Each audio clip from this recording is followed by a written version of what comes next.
Coffee and Cream on Hail Varsity Radio with Andrew Rogers and Damon Benning. 0 for 1 this afternoon. Switch hitter up there as a lefty against the righty Lorenzen. And turns on this pitch. It's a high drive to right, and it is into the bullpen and gone. Caratini with his first of the year. It's a 2-run shot. And the Brewers lead it 5-0. Hernandez readies. Check second, the payoff. And Senzel launches one high and deep to left field. Back goes Thompson, looks up. It is gone! The homerless drought is over on a walk-off 2-run home run from Nick Senzel, and the Reds walk off with a sweep over the Rangers. Allmark back work, gave it away. Verhaeghe to the front of the net. It's poked at. Backhand. They score. Matthew Tkachuk in overtime. And the Panthers win it 4-3. And there's going to be a Game 6 in Sunrise on Friday. Everly near circle. Throws it in front. Kirche scores! Welcome to the National Tide Kirche. His first NHL goal in the Stanley Cup playoffs. 2-1 Seattle. Aldama gives for Jackson the paint. Back to Jackson. Open 3. Ring it up. 1-3 on the board. Jared Jackson now has 16. Goes out to center screen. Jimmy didn't need it. Got cut off by Holiday. Spins. Fires along 2. He got nothing but net. It's 42 for Jimmy Bucket's mid-range. It's over. For the first time in a decade, the Knicks are moving on to the second round. Final score in Game 5, the Knicks 106, the Cavaliers 95. Knicks fans, you've waited a long time. Celebrate. Honk your horns. It's happening. Knicks are moving on in the playoffs. A lot going on. Good Thursday draft holiday morning. Pretty pumped, man. Pretty pumped. I'm excited. I know you got your Niners gear on, looking good. Even though they don't have a pick today. That's all right. And Lance, you trust. Do we? Psych. Actually, I think this year's pick was the Christian McCaffrey trade, I think. Is it? I think. It might be Trey Lance. I got to go back and look. I don't remember which compensation was which, but yeah. If it was for Christian McCaffrey, I can deal with that. If it's for Trey Lance, I don't feel as good. What, like the stuff you put in your hair conditioner or well? Yeah, no, that's conditionally. Oh. Little different. Oh. Same root word. Mint condition. I used to sing some sappy love song. I can't even remember what it was. Pretty Brown Eyes, I think. Pretty Brown Eyes. Shane, was that? Never mind. Brown-eyed girl? No, I think it was. Oh, okay. I think it was Pretty Brown Eyes. But I was asking Shane about an R&B group, and I'm just not thinking he was listening to R&B back there in Iowa. You know, it's possible that may have been a different demographic. Shane, what were you listening to in 1989 in high school? Beastie Boys. No Sleep Till Brooklyn? Yeah, that was probably on the playlist. Was it? Sabotage? Can't Wait to Get Out of Norwalk? Is that what you were thinking? Sabotage probably wasn't until about 90. Norwalk's finest. 3 or 4. Pardon? Sabotage wasn't until like. Oh, it was a little later? Okay. Yeah. Okay. Look at this dude. Big Beastie Boys guy. I didn't know this about Shano. Yeah. Now, here's a little story I got to tell. I'm not really into the Beastie Boys. Yeah, kind of overrated. Yeah, not for me. Yeah. You know, probably LL Cool J. Icon. Fat Boys, stuff like that. The Fat Boys are back. Ladies love. Yeah. Oh, yep. yeah. I was listening to that. Shane was devastated when the Fat Boys broke up. Well, they broke up because one passed away. Well, it happens. I mean, the devastation was there. Was a walking health ailment. Yeah. Yeah. And that's back when they weren't really on top of diabetes. Right. Yeah. I mean, yes, the technology's gotten dramatically better. Yes. Yes. Yeah. Yes. Still sometimes have instances like last week where you're like, hey, babe, can you come make sure I don't die here on the radio? Yeah. It's kind of morbid, Ravi. I know. I joke, but you know. But I do need to redo my life insurance. So that's along that lines. I make that joke with my wife all the time. I was like, well, I mean, if you don't get here in time, you got a nice little payout. Yeah, that's. And she always gets there in time. So I think she likes me more than the money. Yeah. Well, it must be the money. Either that or my life insurance policy is not big enough. It's not that funny. Don't encourage him, Shane. It's kind of morbid. It's a little funny. Anyway, I'm excited because it is draft day. the Steelers, they have a top pick. Mm-hmm. So I'm okay with that. Anything above 20, I'm pleased. I mean, I'd be happy with anything in the first 2 rounds, but that's all right. You guys are built to win now. Yeah. If one of the quarterbacks exists and has an elbow intact. Wow. It's going to be a fantastic show. Lot going on. We'll get to Mitch Sherman at 8. Always a great segment. It's a shame we only get him every other week, but he's popular. If you're not taking advantage of The Athletic, you need to. It's like 50 cents a week. It's $1.99 a month for 12 months. Oh, it's totally worth it. I would invest, and they're everywhere. And I think, they are. That's kind of the most impressive thing. Not to I don't make any money for this, but I'm just trying to educate the listeners for The Athletic or anything. But they have coverage on everything, specified coverage on just about everything, which is kind of crazy. And you can build your platform how you want it, the teams you want. It's kind of like the app is kind of like a social media where you build your feed. Yeah.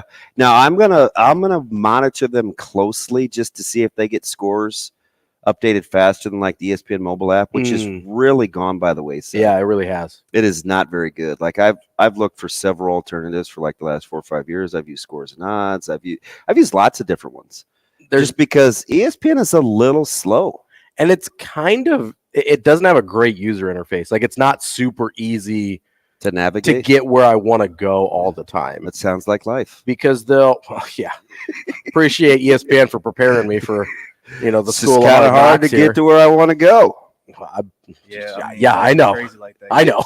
Yeah, life is crazy like that. So we'll get the great Mitch Sherman at 8. We'll try to win you some money with Brian Edwards at 8:45. Ooh, I like money. Bruntz, my guy. We're getting him on the heels of L's though. Yeah, they took a bad one last night. We'll get to that. Yeah. Nebraska baseball. We're going to get into a little bit of portaling. To portal or not to portal? That is the question. Couple locals. Avante Dickerson. Yeah. Hitting the portal. I love the revisionist history. Somebody tweeted yesterday. I don't even remember the word he used. I think he said kerfuffling. Mm-hmm. All the kerfuffle that I had over Avante Dickerson. And I was like, really? I'll be curious. And he's kind of weird anyway, so I don't really know what he was talking about. But I do remember really trying to get Nebraska back into that one late. Oh, I remember that. And I just never got the sense that he wanted to stay home because he wasn't a Nebraska. He's not like a native. Yeah. Coach Chin's made a really good run late just to I remember go back and forth. And I don't think you'll mind me sharing this. I think we were doing a show together in a previous life on signing day when he was supposed to sign the early signing day with Minnesota. I remember. And he didn't. Yep. And your phone is blowing up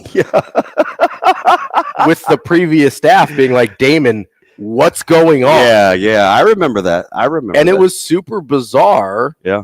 Because, and not that you're not as well connected as anybody, but it's like, shouldn't they know what's going on?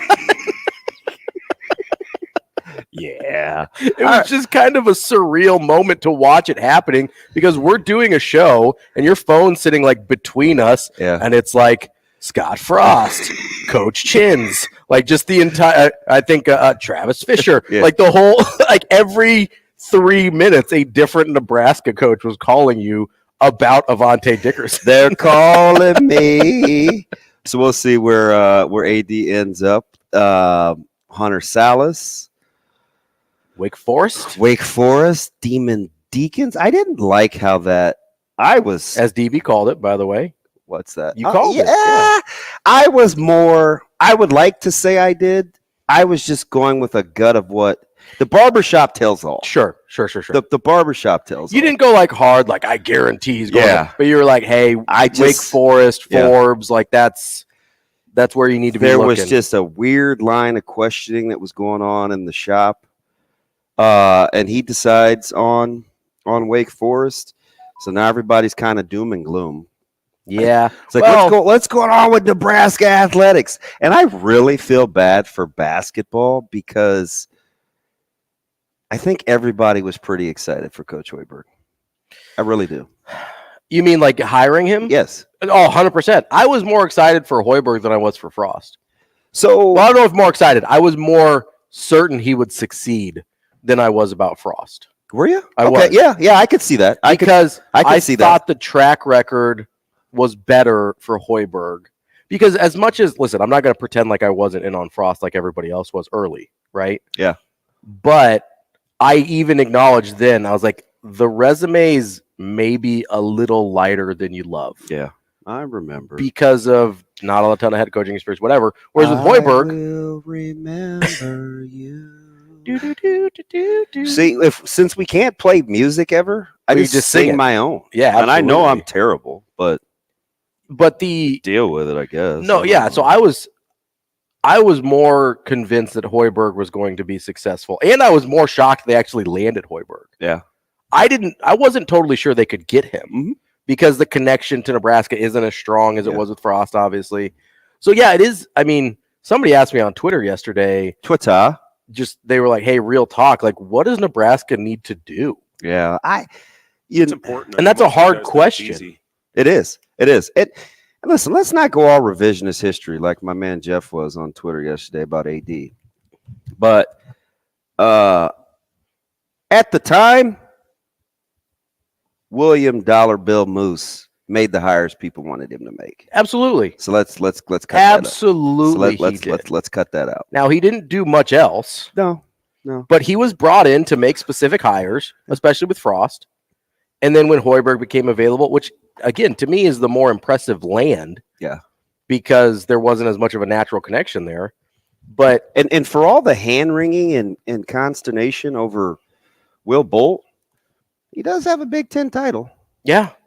I mean, the hirings were home runs. The results haven't been. Yeah. Would you call Will a home run? For what Nebraska fans wanted, I think so.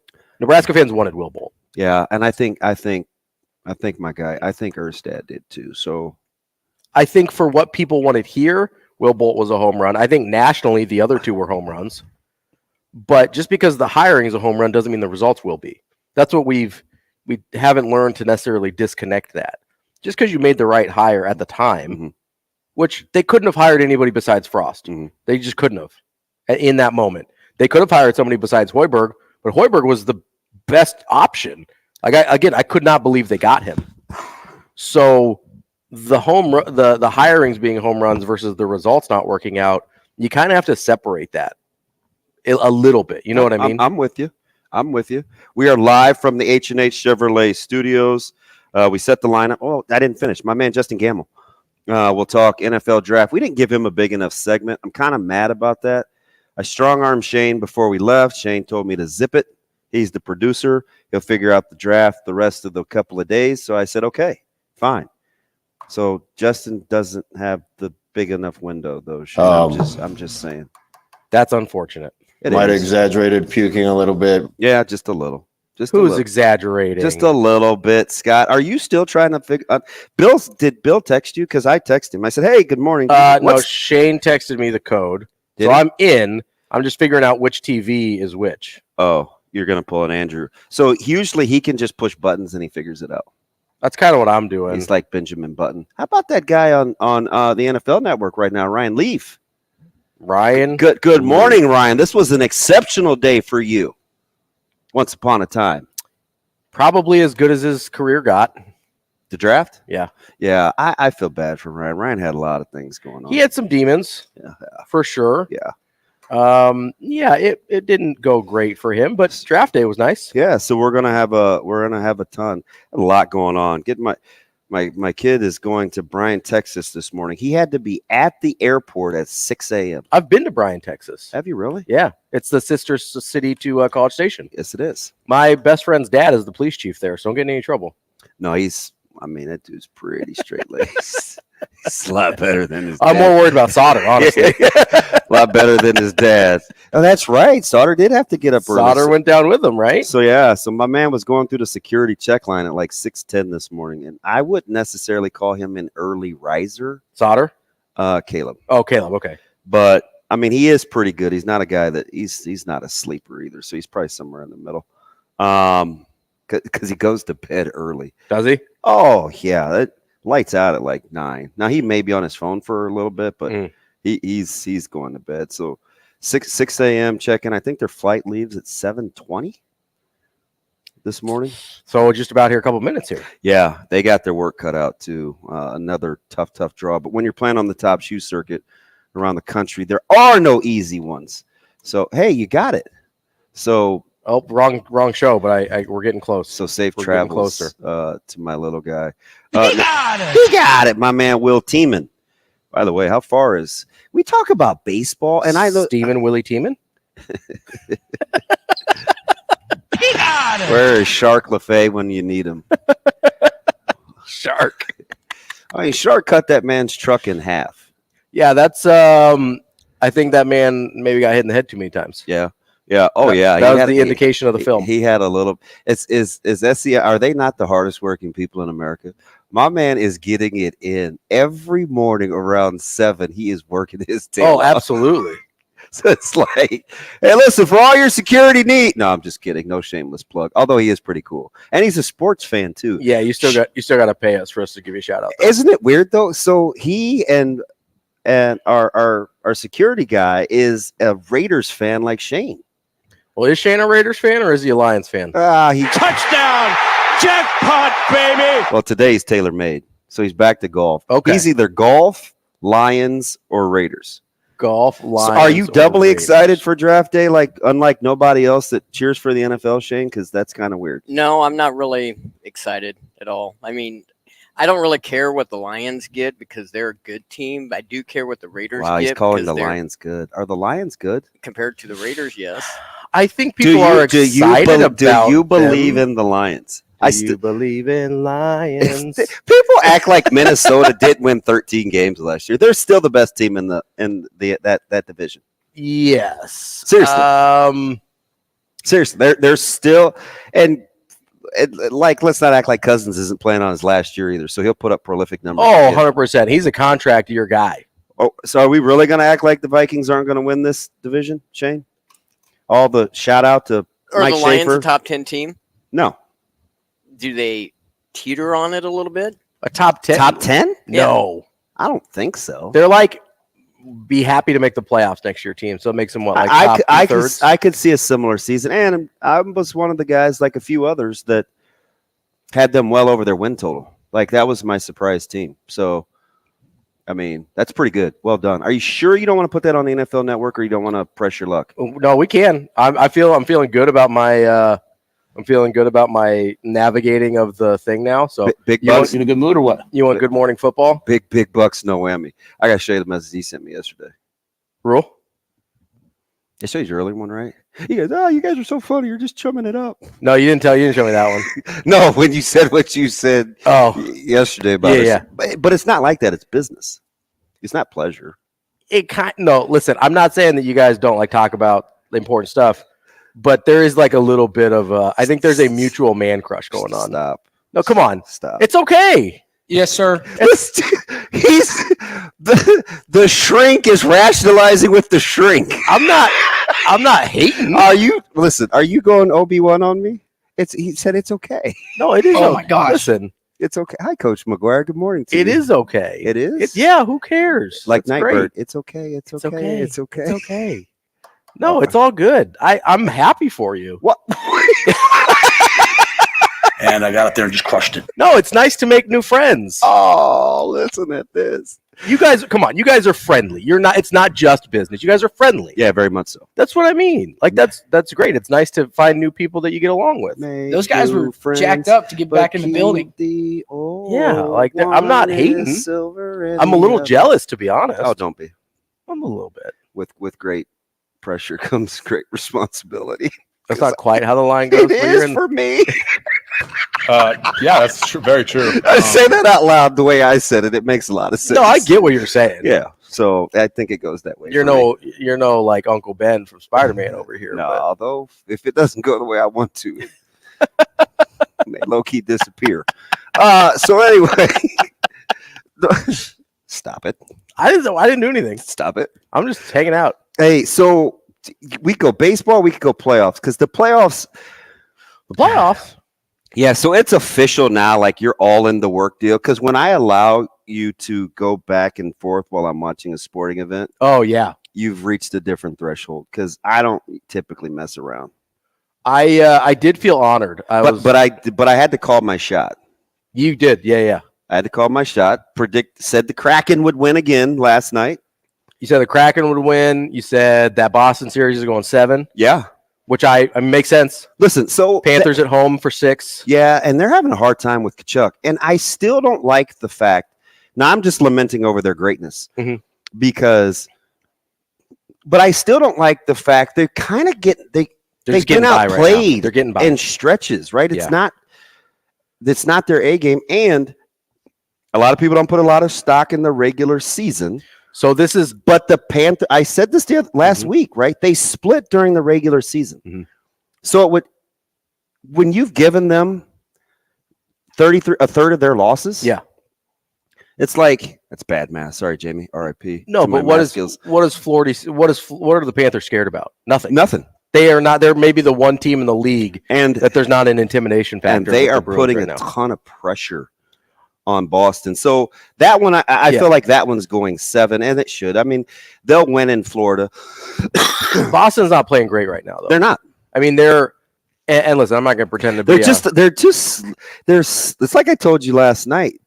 They're sloppy with the puck in their own end, which is just it's dangerous. No matter if you're not taking care of possession, whatever, whether it's football, basketball, hockey, whatever, and especially in your own end, you're going to have problems. Yeah, I remember, and it's kind of one of the things that I always. It's not like I'm Darren Panging this thing or anything, but hot take. So my buddy's a huge Red Wings fan, and he's been a Red Wings fan since I've known him, which is about 12 years old.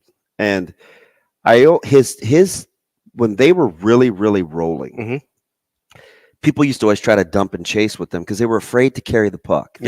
They just didn't want to try to possess the puck because Detroit was so skilled. And I always would joke with him. I said, man, turn it over in your own zone if you want to. Like the Red Wings would make you pay. Yeah.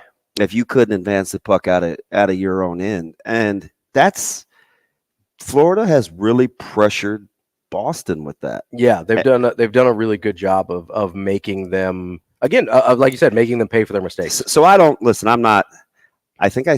who didn't I have the Stones to predict the win? Kraken. Right. Yeah. Okay. So I'm not saying outright. Yeah. So I did say that one was that's going back to Colorado. But wouldn't shock you if Kraken ended up winning that series. No, not at all. Yeah. Because I'm just looking at the favorite. Look at what's going on in sports. I mean, you could be a Milwaukee Buck right now. Yeah. I mean, we'll get to Giannis, but dude, I loved it though. You said something that I think was spot on though. Shane, do you have that Giannis clip? What are the odds that you have Giannis ante take a breako? He'll find it. He'll find it during those breaks. So I'm just telling you, that's what he's on right now. Yeah, absolutely. Because he cut us short on the clock a little bit. He's buying himself time, and he's not talking to me. So that's fine. I didn't mean anything by the Lions reference. You can be a fan of whoever you want to be, however many 86 NFL teams you have. There's 2. It's too many. And it's just really Sauter's tweeting. Shouldn't he be on the plane? Maybe they haven't quite got on yet. Man, we got to talk what's it mean to be a favorite. That's Ravi, Lulla. That's Shane Schillerberg. It's going to be a fantastic show. Coffee and Cream from the H&H studio next. Rogers and Benning will be back in 5 minutes.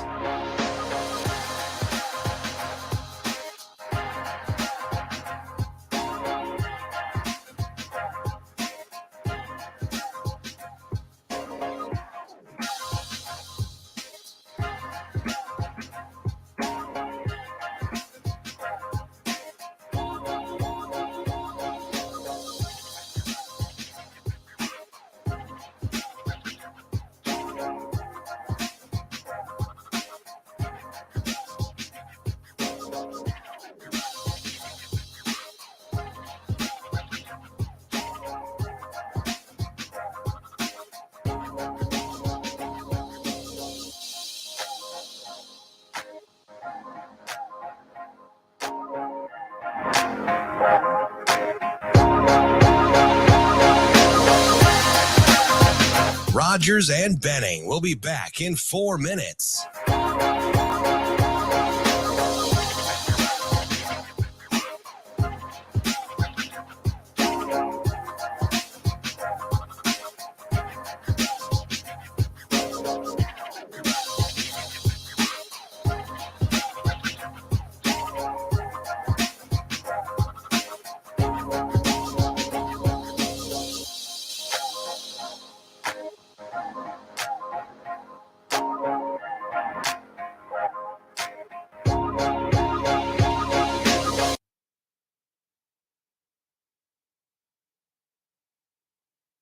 Do you view this season as a failure? Oh my God. You asked me the same question last year, Eric. Okay. Do you get the promotion every year?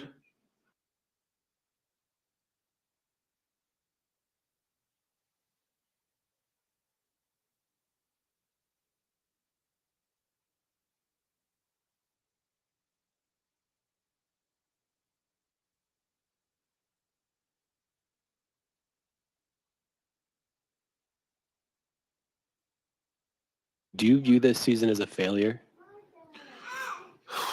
Oh my God. You asked me. Do you view this season as a failure? Oh my God. You asked me the same question last year, Eric. Okay.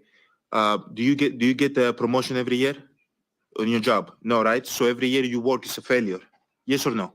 No. Every year you work towards something, towards a goal, right? Which is to get a promotion, to be able to take care of your family, to be able, I don't know, provide the house for them or take care of your parents. You work towards a goal. It's not a failure. It's steps to success. Michael Jordan played 15 years, won 6 championships. The other 9 years was a failure? That's what you're telling me? No, I'm asking you a question. Yes or no?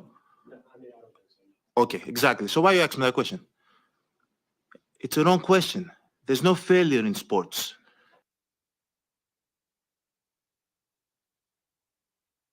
Do you view this season?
Coffee and Cream with Rogers and Benning on Hail Varsity Radio.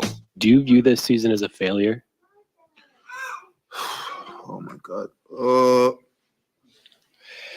You asked me the same question last year, Eric. Okay. Do you get the promotion every year on your job? No, right? So every year you work is a failure. Yes or no? No. Every year you work towards something, towards a goal, right? Which is to get a promotion, to be able to take care of your family, to be able, I don't know, provide the house for them or take care of your parents. You work towards a goal. It's not a failure. It's steps to success. Michael Jordan played 15 years, won 6 championships. The other 9 years was a failure? That's what you're telling me? No, I'm asking you a question. Yes or no? Okay, exactly. So why are you asking me that question? It's a wrong question. There's no failure in sports. Yeah, I don't know. Welcome back. Coffee and Cream. We love the coffee part, courtesy of the Beanery. The Beanery. I think they're up to 4 locations. Most recently out in the other land of milk and honey. Yeah. Home of the Dragons. Gretna. By the way, shout out to Coach Haberman, who will be coaching at Gretna East. Okay. You know one thing I really appreciate about him? What's that? I think we need to give Coach Haberman a little love. Okay. So I don't know how you are when you take another job someplace else. Mm-hmm. Like, are you all the way out? Do you still do both jobs? Whatever. Okay. Coach Haberman works his tail off still for Westside. Yeah. Even though he's on his way out to Gretna East. Sure. Yeah. Good on Coach Haberman. Yeah, there's a handling his classroom business. Yeah. I see him still promoting the kids on social media. Yeah. I've liked him from the jump, but no, I mean, there's a level. I might like his sons and his daughter more. Chloe's probably my favorite, but I mean, I just had to say that. I don't know why. No, there's a level of integrity there. It's pretty sharp, man. Like I'm vibing with, because it's not even a thing that's like, if you don't do it, it's not that big of a deal because people understand. Yeah. They're like, I got a new job. He's kind of starting to mentally prepare for that. Like, you understand it, right? It's not one of those heinous things to do. Heinous to kind of like Gacy or DeSalvo. No, that's Shane. By different. the way, this is kind of weird, but did DeSalvo really do it? This is Boston. Do you know what that is? Boston Strangler. Mm-hmm. I don't know. I watched the show the other day early on a Sunday morning, right? Getting my moral game right. I'm still torn on whether DeSalvo like had help. Was he coerced? I'm not real deep in the Boston Strangler. Like, yeah, I see. I'm a big historical serial. Oh, so you like serial killer? I love forensics. Sure, yeah. It sounds bad when I say you like serial killers, but you know what I mean. You like the information, right. For 3 years, I carried rubber gloves. Really? Yeah. Why? Because it was too painful to keep shaving down my fingertips. No, I'm kidding. It was basically to mix meat. I like to pat, touch raw chicken. Yeah. Stuff. No, I got you. That ain't wet. That ain't wet, man. Child. So I think it's different when Giannis says what he says, right? Yes. Because I liked it. You weren't really vibing. No, It's a wrong question. There's no failure in sports. That's not true. I'll say that's kind of the part where I was like, because there is failure in sports. I think it's different than what a lot of times people think it is. Yeah. Like, failure in sports exists, but it's not necessarily just losing, right? Like, losing isn't automatically failure, in my opinion. I agree. I think if somehow, and I don't believe this is going to happen, but if somehow Boston doesn't win the cup, that's not a failure. Right. But it could be if they don't get out of the first round. Sure. No, yes. Well, so I also... Steve, 888-638-4876. I also think you have to separate, because they had an incredibly successful regular season.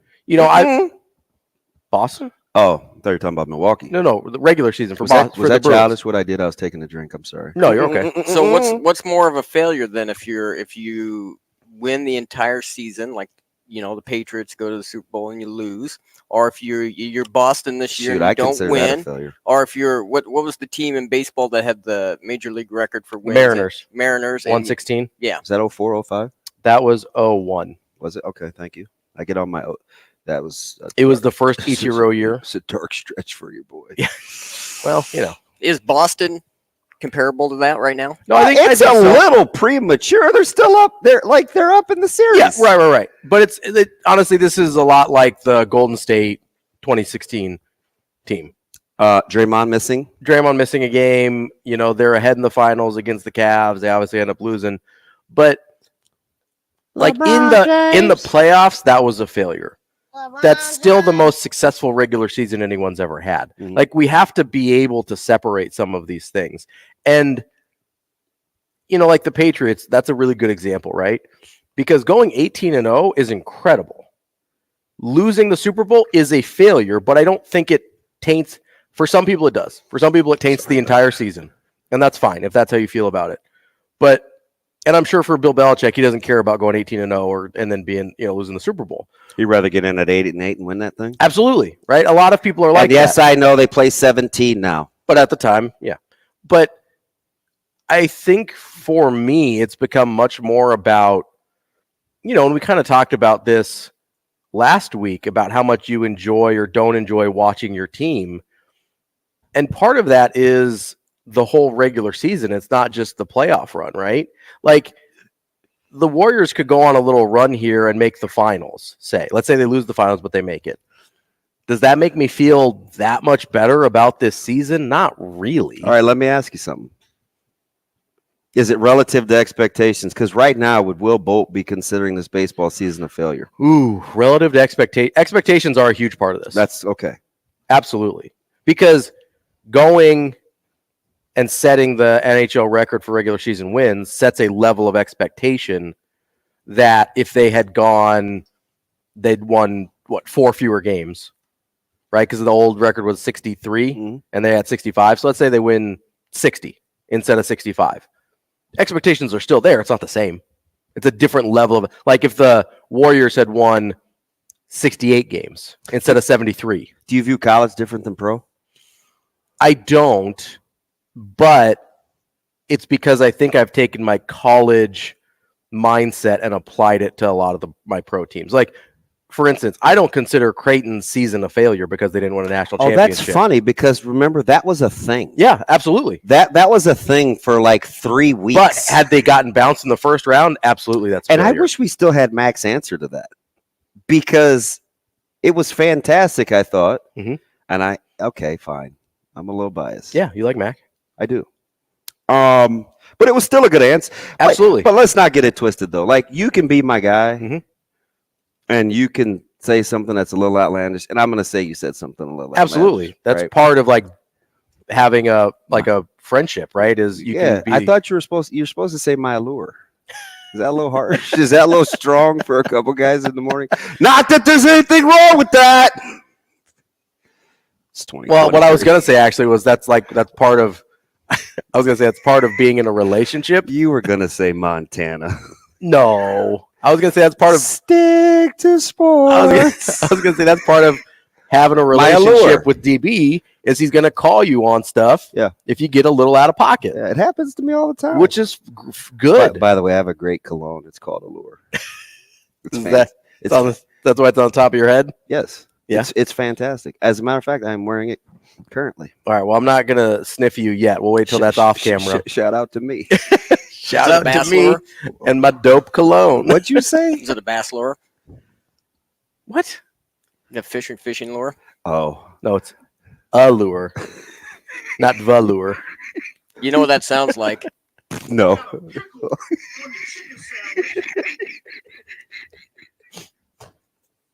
But we're going back and forth last night, and I wasn't even really feeling very social. I was kind of a Krabby Patty. Did you think I was couching Nebraska's baseball talk by telling you that South Dakota State had won 10 in a row and had hit 30 home runs in that time span? Because I believe that to be something. No, I do think it's something. It did feel, especially in baseball. It did feel a little bit like you were trying to make me go easier on Nebraska baseball.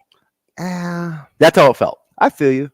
And my only point was, I mean, they hadn't beat, and this was before they were even getting dusted. Yeah, I was just trying to say, like, South Dakota State's a good offensive team.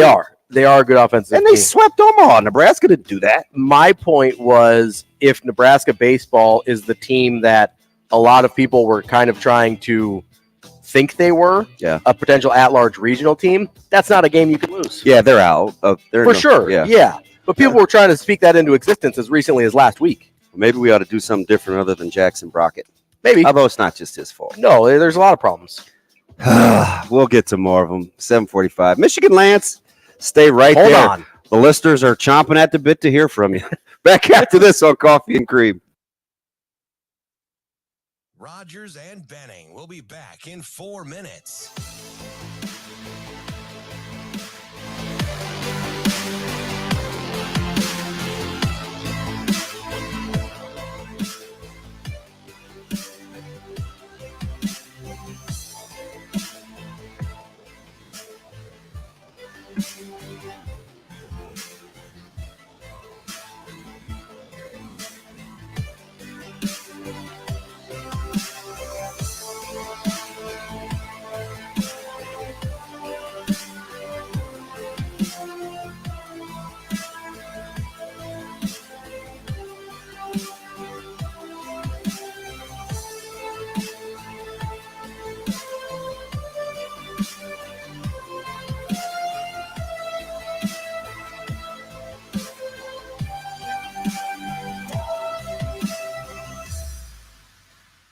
Rogers and Benning will be back in 3 minutes.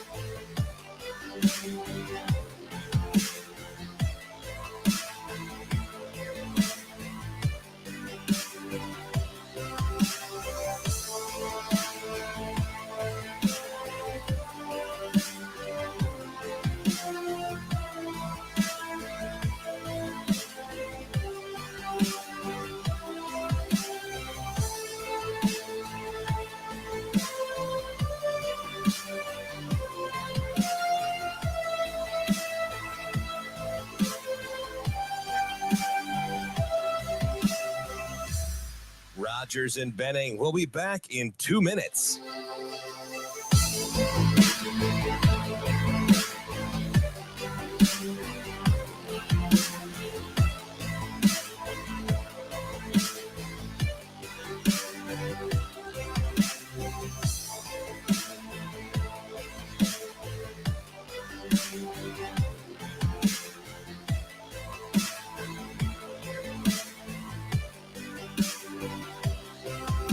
Michael, your question. Yeah. Michael Jordan played.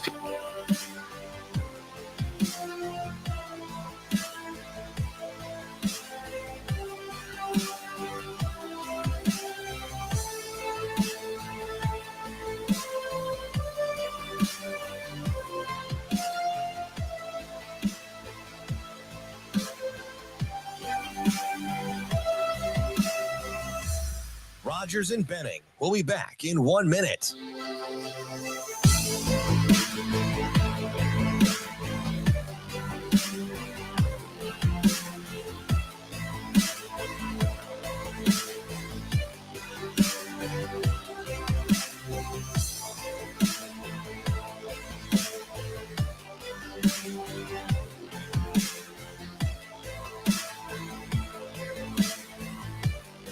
Rogers and Benning will be back in 30 seconds.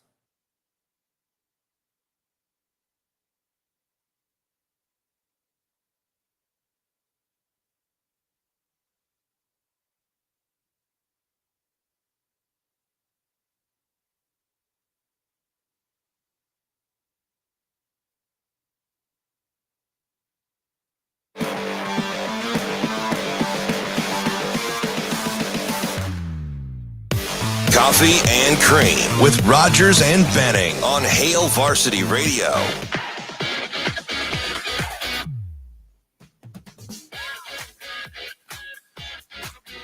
I feel like I should say something. Probably. It's a radio show. Well, I'm still trying to get used to this whole bed music thing. Shane, like, you're supposed to point at me, or somebody's supposed to be in my IFB and like tell me go. There is no IFB. You don't say. I mean, I think you asked me that before. You asked me the same question last year, Eric. See, I love the like pause and then Eric.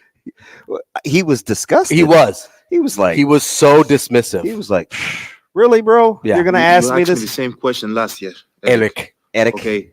Do you get the promotion every year? You said maybe the fact that he hasn't been Americanized with how to handle media, which I don't necessarily think is a bad thing. It's a good thing. Yeah, right? yeah. Because you get honest answers out of him that you don't get out of, like, if an American player, let's say they ask Steph Curry that question, right? Mm-hmm. Who I think is more honest than a lot of people are, but no bias.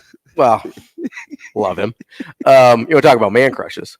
So you put the other one on me. That wasn't self-admitted. That's different. No, I'm an observational person. Oh, okay. Deductive reasoning.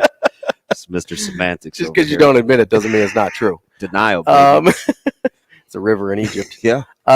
No, I think that if you give that question to a LeBron or like a Steph Curry, which LeBron Although if I was going to pick a river, I would pick the Mekong.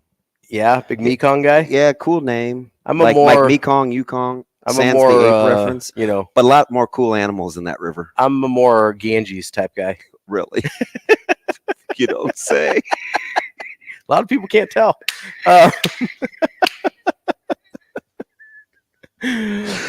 Oh. No, but if you get that answer, if you get that question to really, that's out of pocket, Shane. Really?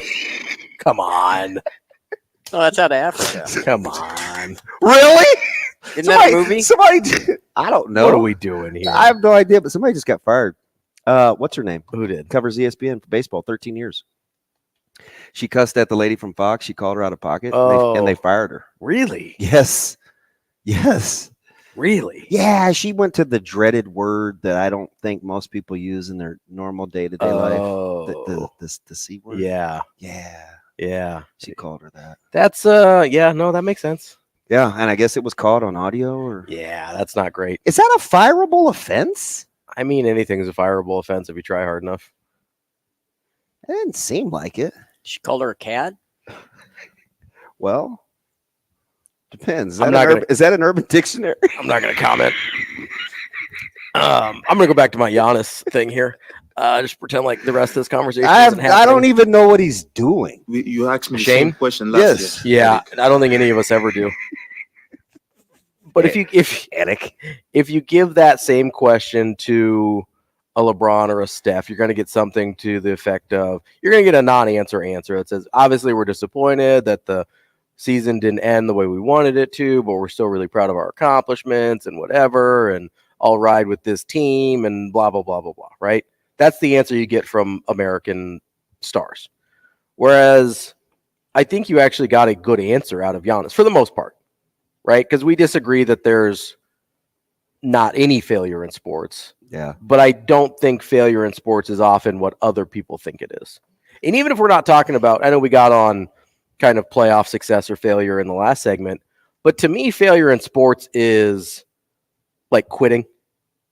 Like if you just don't. Oh, you're going like super old school. Well, I'm thinking like more philosophical. Well, you tried your best. Yeah. I want to be able to lay my head down at night and know I laid it on the line. Yeah, I mean it's called old school, call it whatever you want, but I think it's a best practices. Yeah, it's a philosophical type thing, right? Because that's what sports ultimately. I know we take it super seriously at the collegiate and professional level and to high school level as well, as although I think there's more teaching at the high school level than there is at some of the higher levels. But we take our sports super seriously in the results and kind of forget that the point is, the point of sports is to help make us better people. Mm-hmm. Right? It is? I think so. Wait, for who? For the players. So you think they play sports to be better people? I don't think that's why they play sports. I think that's why sports are important. Interesting. I don't know if I'm vibing. I'll give my examples here. Okay. The reason I think sports matter, right? The reason I think they're important to our society is not the wins and losses and whatever. Obviously, there's a sense of competition that a lot of people feel that sports help satisfy that, right? Okay.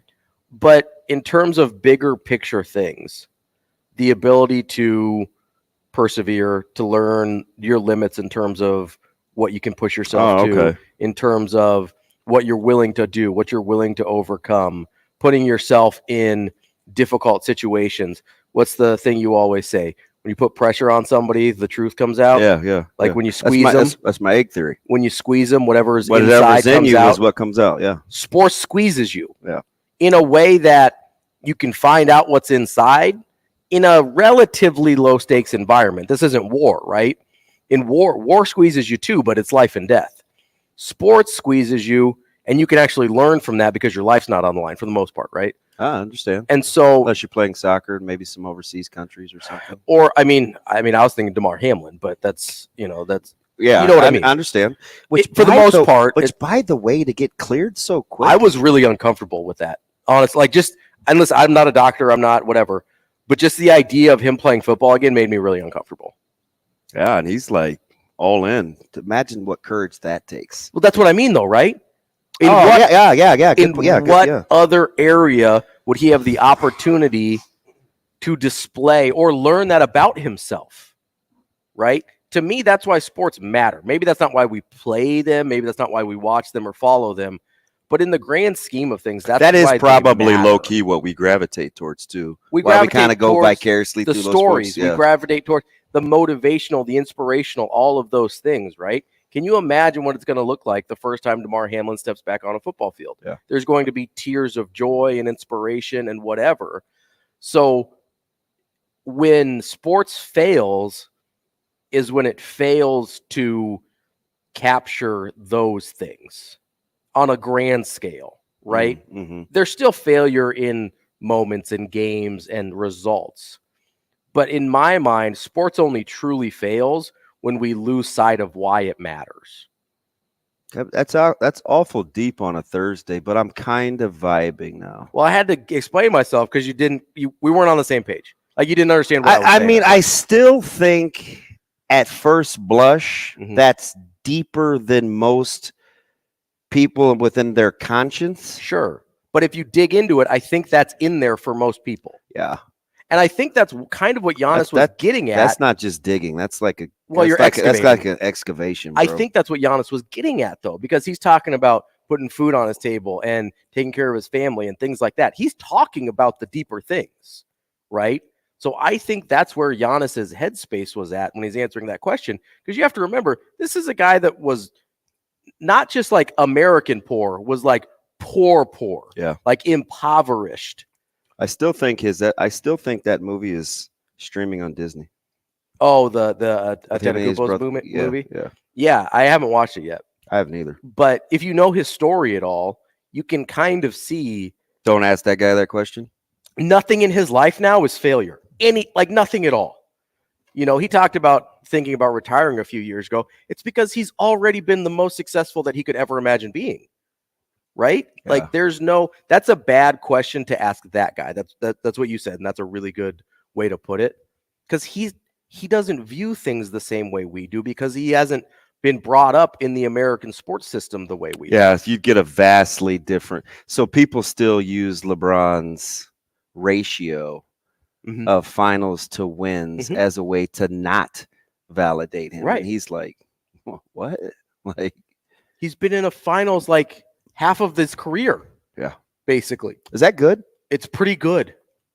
The chances of him making a finals are better than the chance that any given Russell Westbrook shot will go in. Let me ask you something since we're talking about the portal. We were talking about the portal in the first segment, and I was talking about Dickerson and close to home, Nebraska. And we kind of previewed this yesterday morning because I don't think it's going to be near as many people leaving Nebraska as like maybe we thought. And we know he's got to get the numbers, but I think part of it is, and I know some of these guys will be open.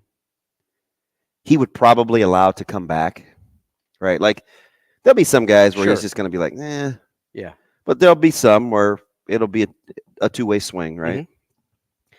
Do you view people seeking other opportunities, sometimes sometimes they go get it, as a microcosm of like where life is in terms of that same failure talk? Do you look at is it another, because I think too often we pick that low-hanging fruit, which is never good because it I know it's easy to pick, but it's closest to the dirt. I mean, I think you can't. I think it's bad to generalize in that situation about what's success and what's failure based on the portal. I don't because I would think part of that would be not giving up. Yes, but we may look at it in the short term as, oh man, you quit. But when you're still chasing, yes, so that's a very myopic fan view is, oh, you quit on my team, right? You quit on what I wanted for you. That's not what sports is about necessarily. But the weird thing is a lot of times that's how fans think. It's always their perspective. It is, and I get it, right? Because that's the only perspective you have. You don't have the perspective of I'm the student athlete or I'm the coach or I'm whoever, right? But I think it's very specific to each individual decision. Because some of them, they probably are giving up on their current situation, but some of them are reading the tea leaves and being like, hey, this is what my goal is. It's better served if I move on. Just the same way as when like adults change jobs. My goals are better served if I move on sometimes. No, I'm with you. All right. Moments with Ravi. I feel like we should be painting by numbers and you should have a different hairstyle. As deep coming up, Mitch Sherman from The Athletic next. Rogers and Benning will be back in 4 minutes.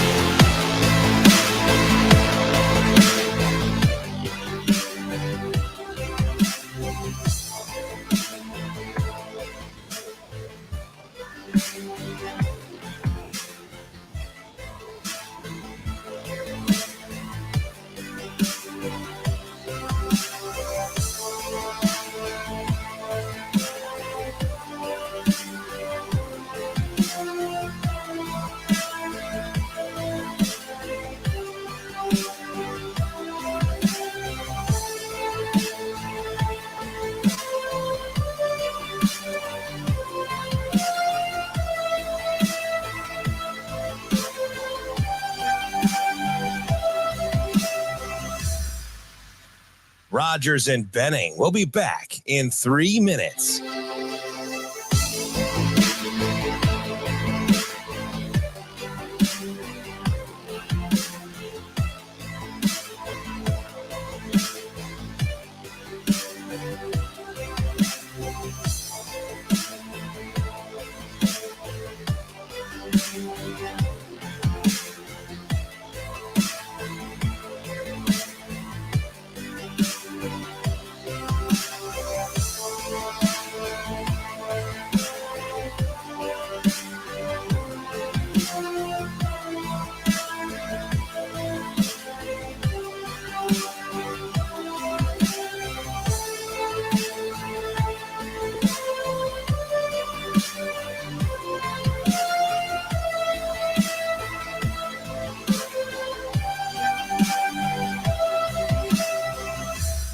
Rogers and Benning will be back in 2 minutes.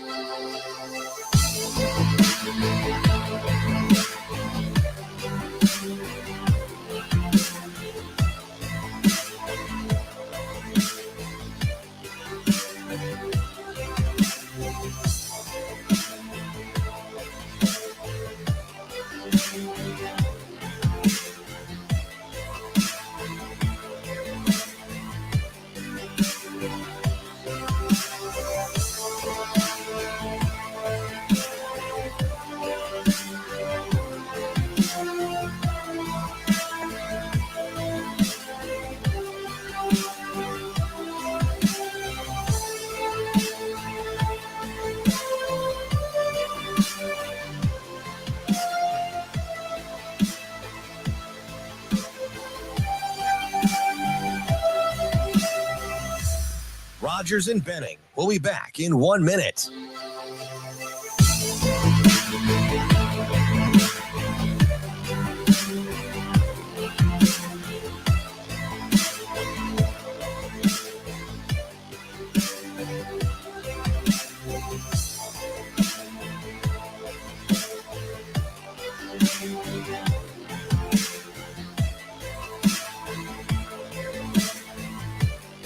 Rogers and Benning will be back in 30 seconds.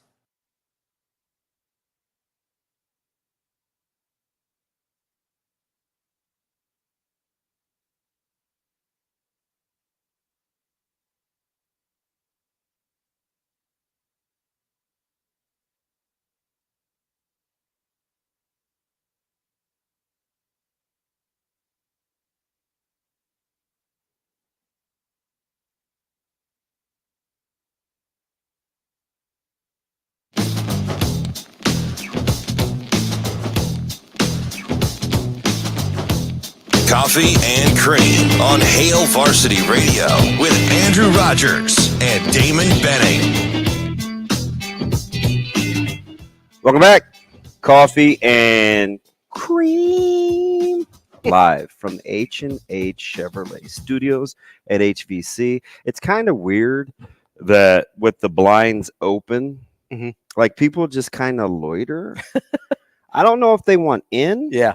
They're just kind of wandering around. But you know, sometimes like people are nice and they like drop stuff off, but sometimes it could get kind of, man, that take you out. What? You mad? Yeah, it's tough. I mean, I don't know. We're just talking. Yeah. Are you mad? I don't know. People. I don't know what they want, so I just don't want to open the door. Oh, that's all. I'm that way about my house too. Yeah, you have 4 weird dogs though, so that's true. Yeah, most people, if they're not supposed to be there, they would walk away pretty quickly. You mad? I read a deal yesterday. While I was changing the teams on my athletic account. Speaking of which, do we have Mitch yet, Shane? He's here. Let's bring him in. Well, way to produce, bud. It just said coming up Mitch Sherman, and we're talking. You're supposed to say Mitch is here. Like, is this your first rodeo? You asked me the same question last year. See, Eric. here he goes. Eric. Okay, that's going to be his shtick this morning as we welcome in one of my favorites from the Athletic, Mitch Sherman. Mitch, sorry about that. Sometimes I have a hard time getting my producer to produce. I apologize. I'm good just listening to you guys. So you can keep going. Oh, man, we just kind of go off in our own world. Man, how are things? Are you struggling to keep up, or did you think portaling would be more difficult after the first couple of days? Because it hasn't been ridiculous. At least I don't think. It was a little quiet to get started. I thought there would be more on Monday, but then things got going the last couple of days, and it's about at the pace that I expected maybe from the beginning of the week. I think we'll see a few more, but I don't think it's going to be a mass exodus. Never thought that. I don't think we're going to be looking at it on Sunday or Monday, and some of the names might not trickle out until Monday. It can take a day or so after a player enters the portal before it becomes visible in the actual portal. And sometimes the news leaks out early, like it did with Logan. I felt a little bad for Logan. And actually he hasn't even, I don't believe, gone on social media yet and announced it, but he's in the portal. So at that point, I think it's fair game to go ahead and talk about it and make the announcement for him. Clearly he doesn't care too much about that, but he's somebody who's been super loyal to Nebraska. So, it's good for him to be able to do that on his own terms to announce his departure. There'll be some more. I don't think you're going to look at it on Monday or Tuesday when the dust settles and say, okay, I know what the 85 are going to be. So some of the departures, I think we'll probably find out about them in like June and July, maybe even as late as like Big Ten media days where Matt Rule comes in like he did at the start of spring practice and says, okay, this guy and this guy and this guy. They're like, hey, Carney, wait, what? Yeah, right. Yeah. They're not with us. And those may be the players who stay on scholarship but just aren't playing football anymore. And you can go through the roster and there's a couple of those that aren't too difficult to identify.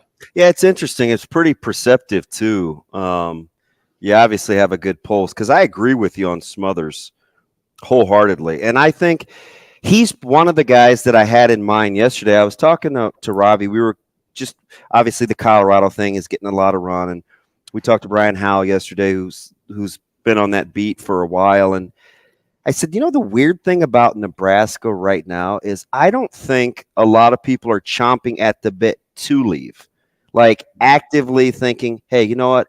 I really want to get out of here. I think with a lot of the guys early, like let's say a Smothers or a Wynn, because Wynn surprised me a little bit.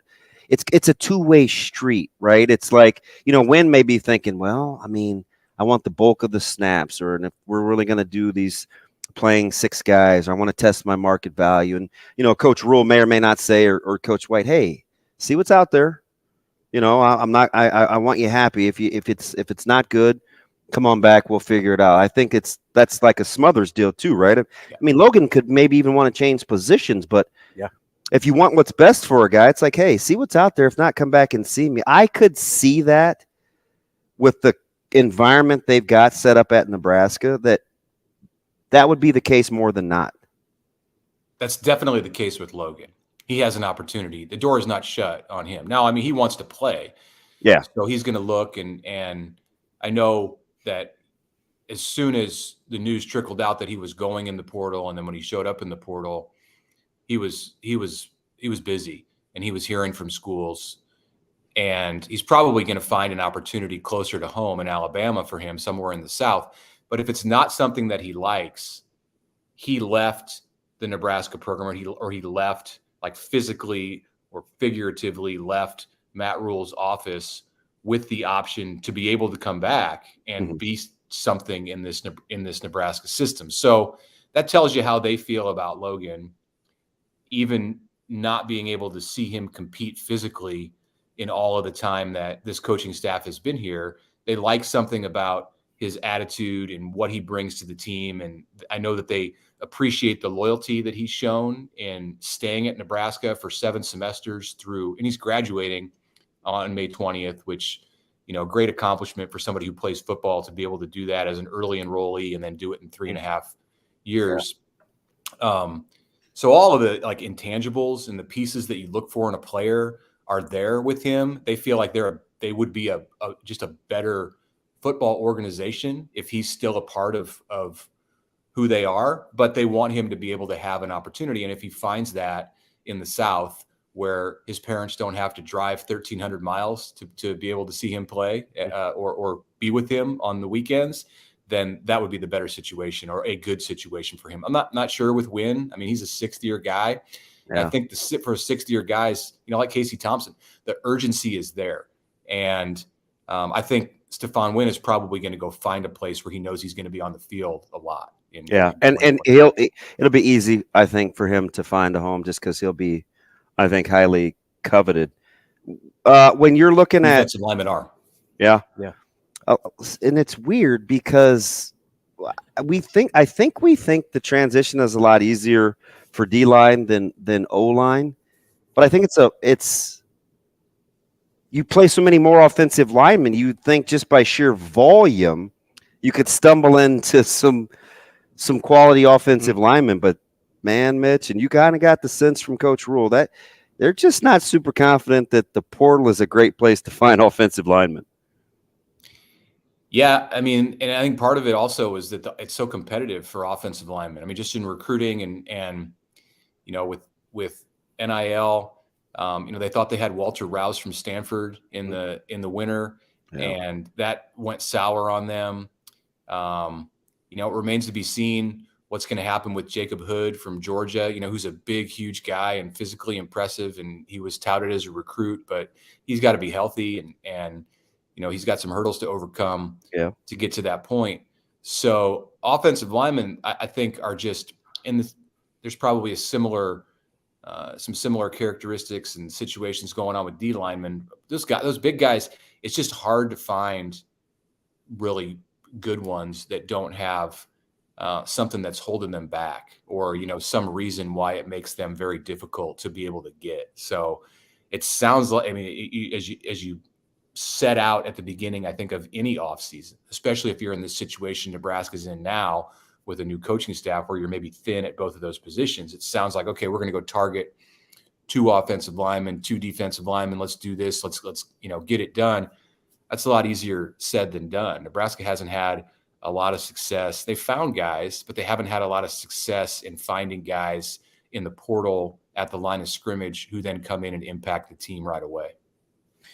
Mitch, as we look at kind of Nebraska's roster post spring game, there's some rooms that are a little crowded.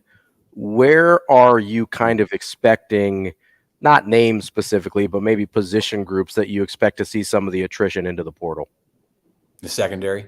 I mean, it's got to be, right? Yeah. Including the guys that I've got listed, on my little fake roster that I made. What's that look like, Mitch? Let's walk through your fake roster. I kind of like that. I can pull it up on my screen right here. That's so awesome. Including the guys that I have listed as rovers, which is mainly the guys that played nickel last year. Yeah. I think I have 22 right now after yesterday's developments. So yesterday, Braxton Clark went into the portal as a DB. So they're down 1 from last week. But I mean, the Rovers, Gifford, Stenger, and Javen Wright, and then 19 guys who play corner or safety. And this is just scholarship players, of course. Right. So there's even more than that. Because there's other DBs who aren't on scholarship, like Phelan Sanford, who we're going to factor somewhere in the playing rotation, I think.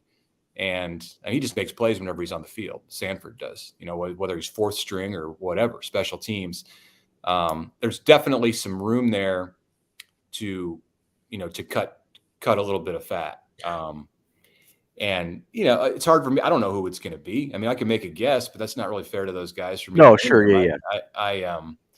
You can look and see, okay, who's been around for a long time and hasn't really been able to get on the field, whether it's because of injuries or, just development and, or, maybe who's taken it down, a step down a notch from 2022 to 2023 based on where we saw them placed in the spring game on Saturday. And you can kind of get a guess of who might go. It's not going to be most likely the new guys, the guys who are coming in this summer. They've got spots that are set. If you're a returning starter, so that would be like Sincere, Nathan, DeAndre Barnes, Boodle. Yeah, the guys who are coming in. Yeah, sure. Ramir Stewart is a safety. Ethan Nation, you mentioned. Corey Collier. He was here this spring as a transfer from Florida. But so technically, Collier's a sophomore, right? I think that's right. Yeah, I think he's got 3 years. Mm-hmm. Okay. Well, I mean, selfishly, I'm always paying attention to what's happening with Nebraska's secondary depth chart. For sure. So, Mitch, as you're looking at this thing, and we're talking about D line, how much of the Wallens and the Tagaloas and the AJ Rollins do you think there can be where this staff has kind of developed the reputation of? I know you may count this as these kind of numbers, but you never know with us because we're going to maximize this roster. Like that in itself will be hard to cap because it seems pretty fluid with guys able to do multiple things. I think the biggest difference, like if you would have talked to me or a lot of people who cover the team a week ago compared to now in talking about how this team is going to look in 2023, I think there was a lot of belief that, well, it's mainly going to be the same guys. I mean, yeah, you're going to add in a Jeff Sims or an MJ Sherman or, some of these, a transfer here or there who is going to impact this roster. But really, Matt Rule and his staff are going to have to find a way to make do for the most part with what Nebraska had in 2022. That I might have said that a week ago. And now I look at it and I go, well, at some positions, yes. At the defensive line, no. Right. That's a place where they have made a transformation and done it fast. And I think that's Terrence Knighton. I think that's Rob Dvorak. I think that's Tony White and his system. And it's amazing how quickly they've put pieces in place who fit what they want to do. I mean, they I think a little bit got kind of fortunate in the guys that they recruited and the guys that they had already been recruiting when White got on this staff. And then also I think a lot of it was strategy. It was like, okay, from the day that he got there and they hit the ground running, it's like we need to target this kind of a player and this kind of a player and this kind of a player. And as an observer, I'm not sure that I truly recognized what they were doing and how strategic they were in the kind of players that they were recruiting for that front 6 or 7 on defense until we saw those guys actually doing something and operating that system on Saturday, because all of them seem to fit it really well. And they're not big guys, but I'm talking about Sherman and Prince Will and Maverick Noonan and Cam Lenhart. And you start looking at the pieces that they've got, and then they bring AJ Rollins over from offense, and they bring Brody Tagaloa over from offense, and the guys that they have coming in. You have Chief Borders, who we didn't see as much, but by all accounts, he's had a good offseason. Elijah Judy in the middle. All of these guys really seem to fit that attacking, aggressive, smaller. Around them, they're big right in the middle of the front on the defense, with a Ty Robinson or a Ruquan Buckley, Hutmacher, and Judy fits that position. But then all around those guys, it's these fast, athletic, mobile, attacking from all angles kind of players, and they've got a lot all of a sudden who can do that. Remember early in the spring, so there's 2 positions I think that's happened. So I think like in February where we were kind of panicking. Was D-line, and I'm taking O-line out of it, right? Was D-line, and then I think tight ends, right? Because it was like, gosh, look at what's going on in the tight end room. Now, I think Gilbert was a little underwhelming on Saturday, but I think he's kind of a proven commodity when he's on the field. I think people are happy about Fedoni. Applegate isn't healthy. They like Bonner, but he won't be just a tight end. They were able to steal Smith Flores from Iowa, and I think Androff is still there. So when you look at tight ends, is there a way that the tight end room can offset what looks like a little uncertainty at the wideout spot? Well, you got Nate Borkature, who I understand is not on. I saying you forgot your favorite one. Well, he needs to be on scholarship. Right. And I think they know that, and I think he will be. And that's why I think the numbers won't entirely be ironed out next week, because there's going to be, they may add a piece or two from the portal, and then you got a guy like a Nate Borkature or a John Bullock, who they're probably going to put on scholarship if those guys are really running with the ones in the way that it seems that they are. But Borkature is like a safety valve right now because he is a known, what you have with him. And you saw that on the first series of the scrimmage. Like he's way better than we think. Oh, at least I think. It's those guys from Aurora. Like they're all over. Yeah, Austin Allen, Sherman. I watched him throw a baseball the other day on social media, and I was like, "Oh, Baylor, you look good." Some of those baseball guys didn't look as natural throwing. No, Farabella was struggling. I want to know what that was like when those guys they're like pretty much all the same age, or at least close to it. I mean, you had Austin Allen and Sherman and the Borkatures. It's not just one. There's more than one Borkature running around out there, and that's. I mean, there's no wonder they've been a Class B powerhouse for a while. But look, we didn't see Fedoni and Eric Gilbert at their peak performance levels or even close to it on Saturday. Considering that those guys have been in school for a combined 5 football seasons, and you really have like a little chunk of 1 year in 2020 with Gilbert at LSU. Yeah, no juniors or seniors on the scholarship tight end level. Yeah, those two guys have a lot to give, a ton athletically. Like as a duo, they're off the charts, but that's not what we saw on Saturday. I mean, Gilbert, I think, will be okay when the lights come on and he's more comfortable in this scheme. And Fedoni just needs time. I mean, he's got to be rusty, and you could still see it. He was. So give them some time, and I think they'll develop as the season goes on into a good duo. But Borkature is going to be there, and if he's like, if they're in a, if they start one tight end, like if the set that they call on the first play of the Minnesota game is one tight end, it's probably going to be Nate Borkature, and I think you'll see a lot of Fedoni, and I think you'll see Gilbert as he gets comfortable. The good thing about Gilbert is that he looks like he's in shape, and he looks really, really good. So I'd be more concerned. Calmed down a ton. He looks good. I'd have been more concerned about him if, let's say he made 5 catches for 72 yards, but he didn't look like he was in great shape. There was the opposite that happened. He dropped a couple passes, but he looked good, and I think that's the more important thing.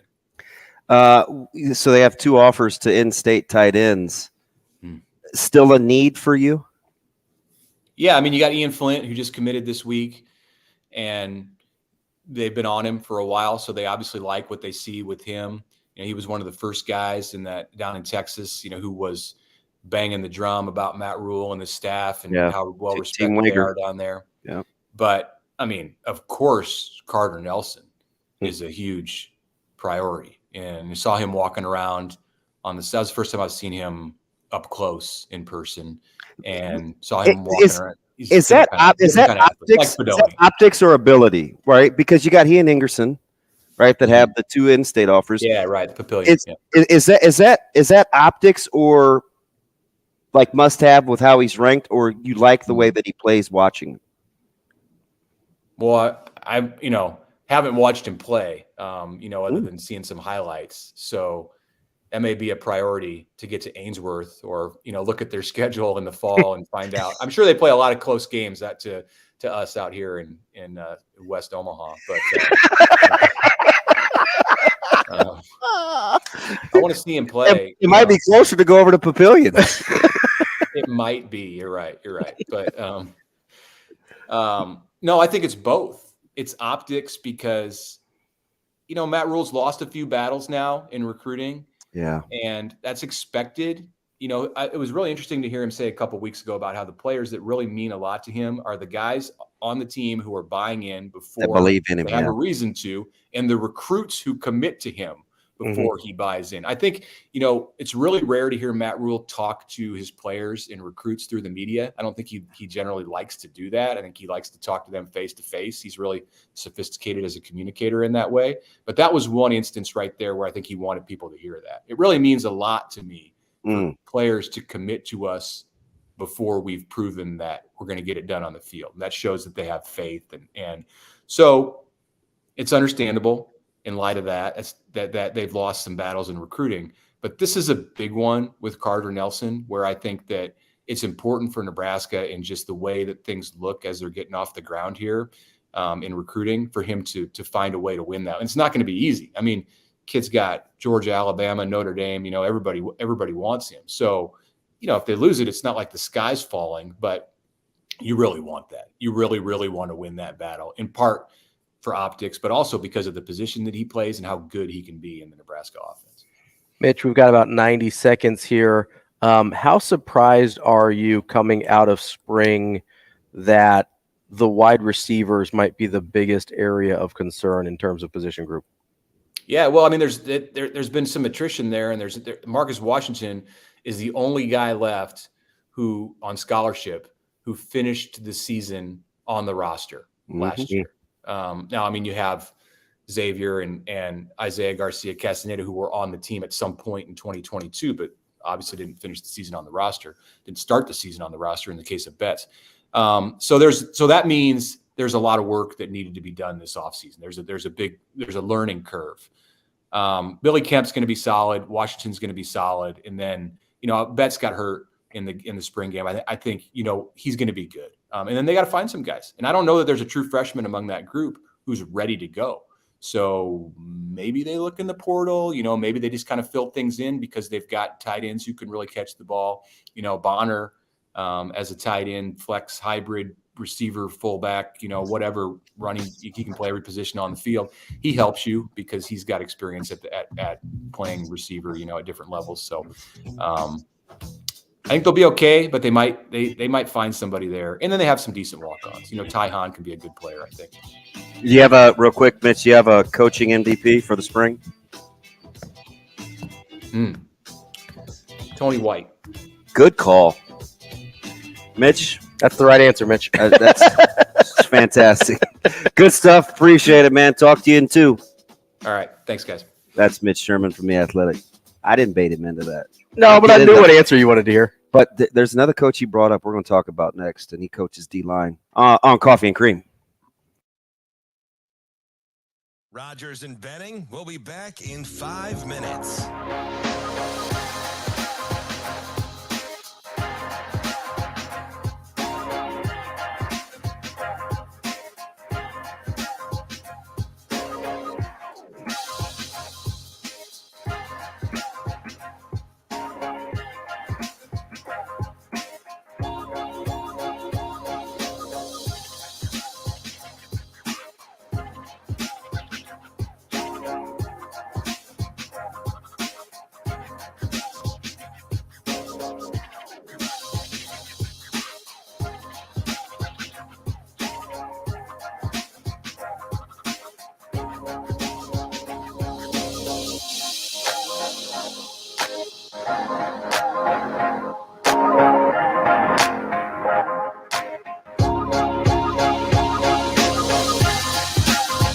Rogers and Benning will be back in 4 minutes.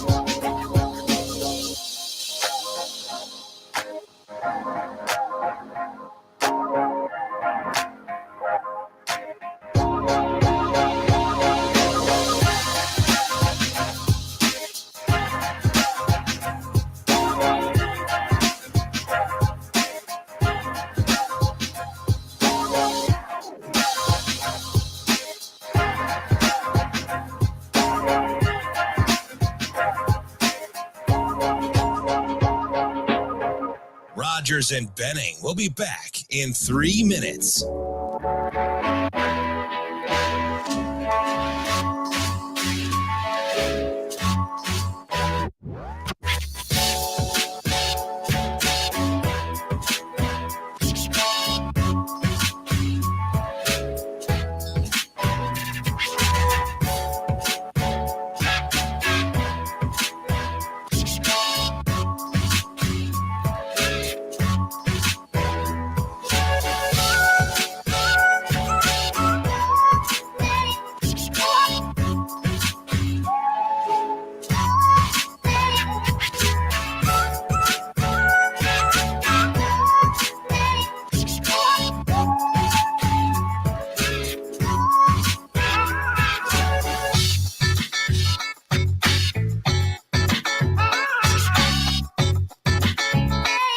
Rogers and Benning will be back in 2 minutes.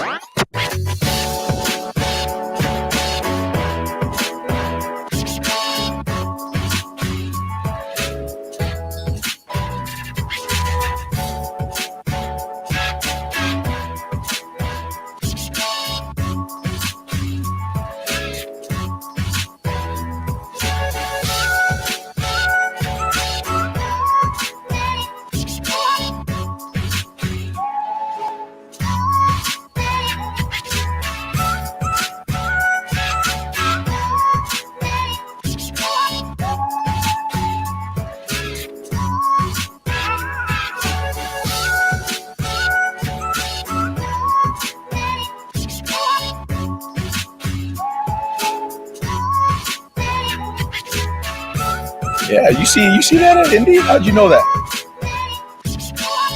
Rogers and Benning will be back in 1 minute.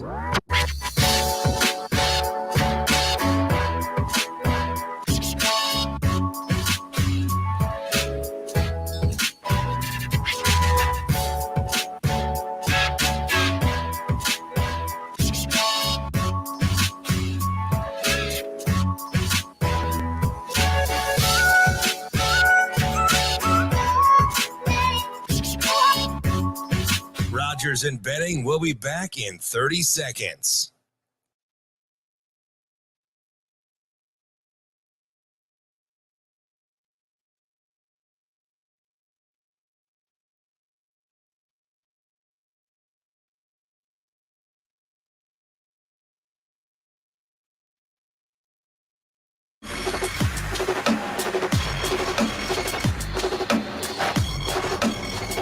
Coffee and Cream with Rogers and Benning on Hail Varsity Radio. Yeah, you see that at Indy? How'd you know that?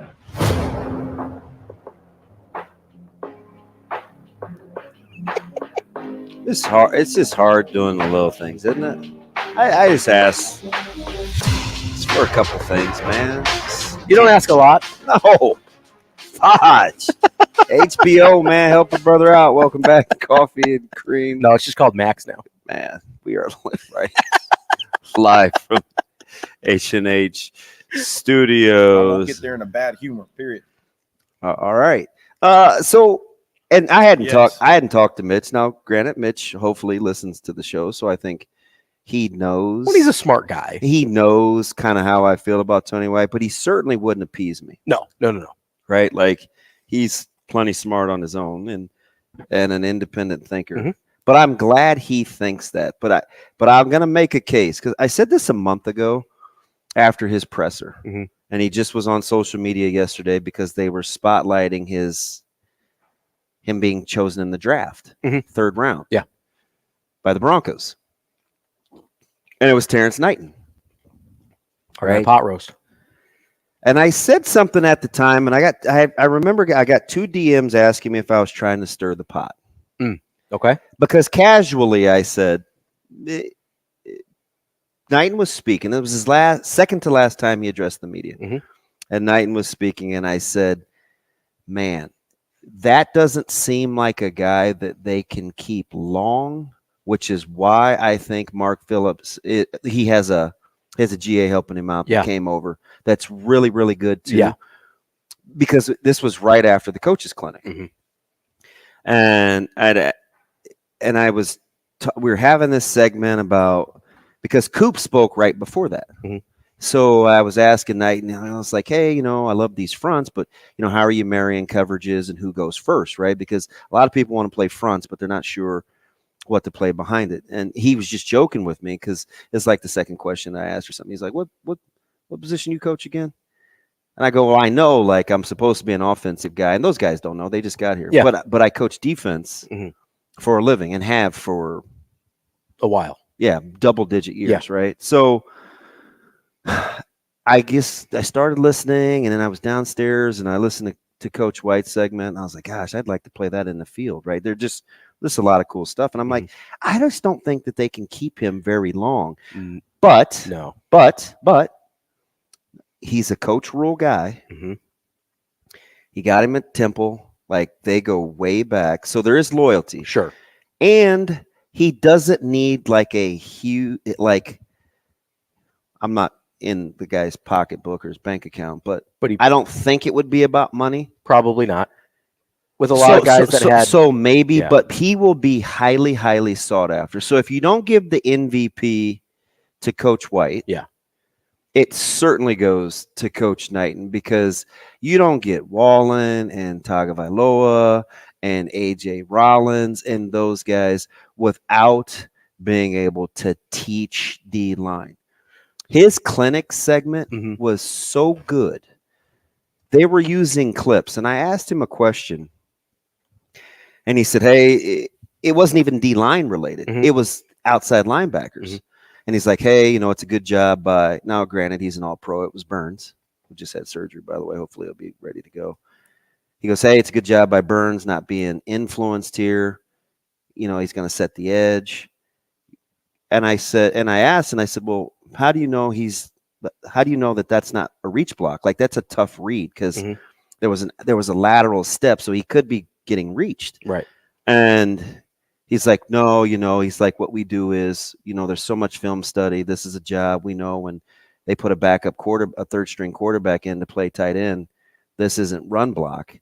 They're trying to influence to do something different, even though there was like orbit motion behind Burns. Yeah. So it would have been easy to take the eye candy and to hop outside and give up the run inside as the edge setter. But he's like, that's what film study's for. That's why I like to teach my guys when they split on the double. And then he just went into this vernacular, and I was like, we're in good shape. Yeah. But because he had command of the whole defense. Right. There are so few, and no disrespect to D-line guys out here, right? Because some guys can dabble. But usually D-line guys just know D-line. Yeah, they're a little tunnel vision on their group, right? And I'm like, this guy is super smart, like way smart, and he's a technician, right? Which is a great combination. Well, you can develop, right? Yes. Well, so so a couple questions off of what you've been saying here. Number one, and I was going to ask Mitch this, but our conversation went in a different direction, which is totally okay. But I wanted to ask how much of what we saw from Prince Will and from Cam and from Maverick is that those guys are better prospects coming in than some of the guys that they've had in years past, or how much of it is the being coached up by Coach Knighton and Coach White and those guys and being put in positions and being taught how to be successful early? I think it's more the latter. I do too, because they've gotten good recruits before. Yeah, and I remember saying something like, full disclosure, I was coming back from a practice or something, and I was like, man, I like how Coach Dvorak was like stealing reps with his guys. So when real plays were going, he's coaching his guys on off to the side, because he's got some other guys that are on the field, and there's this marriage that has to happen as a coaching staff, and everybody goes through it. Football, right? Do we coach on the fly? Do we want rapid fire? Do we want reps? Do we coach it in the film room? Do we want to correct it on the field? Like, there's always this process that you have to go through as a staff, right? Coach Samanji just the other day said, hey, you know what? I want better tempo in practice. I want to do this defensively. Like, when I step in, I'll step in. But if not, I want to get rolling. I want better tempo. That lets us know, okay, hey, listen, stop coaching so much on the fly. Right. Save it. That's what film will be for, right? Yeah. So And it's a process, right? You have to get a feel for how your team can handle it. But when I watched him, I was like, he can flat out teach. Yeah. And you took 2 tight ends in an off season and you're making them D linemen. And it looks like they're going to play. Because a lot of time these position changes don't play enough to where be in the a real D lineman is looking to leave. Yeah. I mean, and play enough where it's, hey, we can rotate 8 guys here. And you know the difference between Cam and Princewell. One guy can play inside, playing a 4 or 5, and the other guy can play as an edge setter, and you can see that going in, right? Which I think is important because I think edge guys you kind of expect to be able to play earlier, even if it's situationally, because, hey, it's just get off the quarterback, right? Whereas if you're an inside D lineman, I think there's a little more to it. I think it's a little more complicated in terms of what your job actually is, depending on what's being asked of you in the scheme. But on edge guys, you can situationally get young guys on the field, right? Even if they don't totally know what's going on. Correct. You can situationally get them on the field. And so here was my other question in between Knighton and Coach White here. Because you said, I don't know if they can keep Coach Knighton very long. And I tend to agree if he's as good as it seems he is. He will be highly, but again, you've got the caveat is the loyalty. Here's my question, though, okay? If Tony White is as good as we think he is, what are the chances that he becomes a head coach somewhere and Knighton's your new DC? You know that? I don't know. That's not a crazy scenario, right? Let's win some games. No, sure. But if I'm entertaining it, I don't know. He likes it here. That's Coach White does? Yeah. Well, yeah. And but most guys want to be head coaches at some point. Correct. Most guys. Some. Especially coordinators. A lot of coordinators want to be a head coach. But here's the deal with Coach White is his personality. I talked about this segment during his clinic where he had a thankful page where he was thankful to other coaches that had influenced how he got to where he was. Sure. And how he came to the high school one day and he was talking about his level of appreciation for having coached through COVID and the pandemic and what was going on with George Floyd and things around the country where he had to really bring culture and love on his guys to get them to have the transformation that they did at Syracuse. And maybe I hear what I want to hear, full disclosure. Sure. But he seemed like a guy that if it goes well, would be a good fit here, like long term. Yep. Interesting. And there's only a couple guys that I don't see as long termers. Sure. And Knighton has nothing to do with not being a Nebraska guy. It's more to do with and Knighton isn't one of those guys I couldn't see being a long termer. Right. But with his ability, you could see how hard it would be to keep him. Correct. That makes sense. You know what I mean? Yeah. And also Coach Rule, you have to imagine wants his guys to succeed, even if it's not with him. Yeah. He seems like one of those guys that's like, hey, you got a great opportunity to be a DC, Coach Knighton. Go do what's best for you. That's the mentorship, right? Yeah, it'd be hard though. Sure. I could love you and want the best for you, but want to keep Still you want close to to me. Absolutely. Absolutely. Hey, I know you could take that job over there at radio. Why don't you come on over Stay here? right here. We'll talk NFL draft coming up next. That's Coffee and Cream. Rogers and Benning will be back in 4 minutes.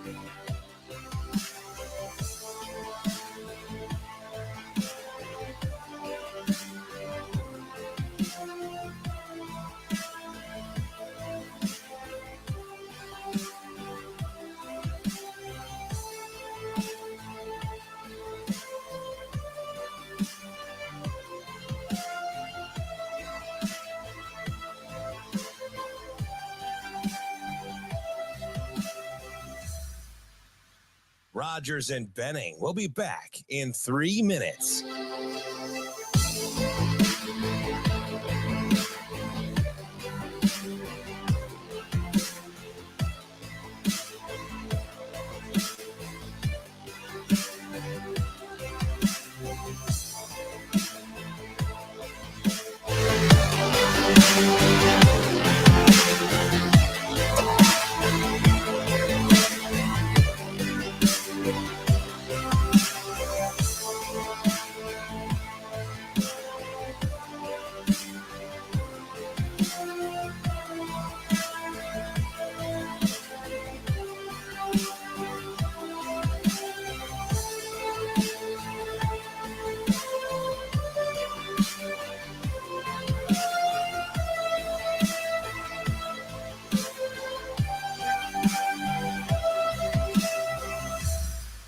Rogers and Benning will be back in 2 minutes.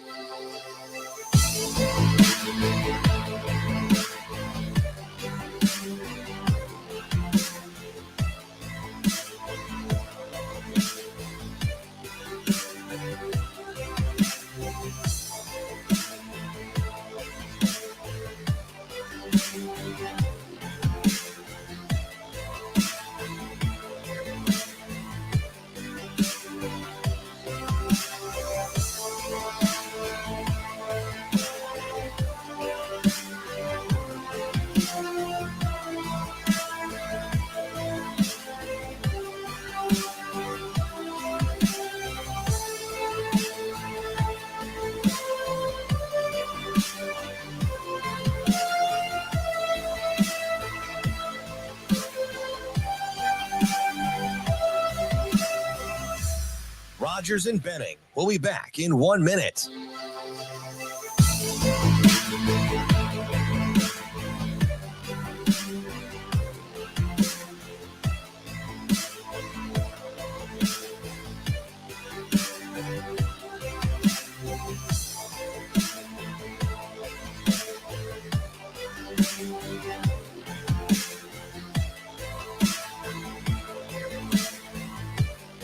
Rogers and Benning will be back in 30 seconds.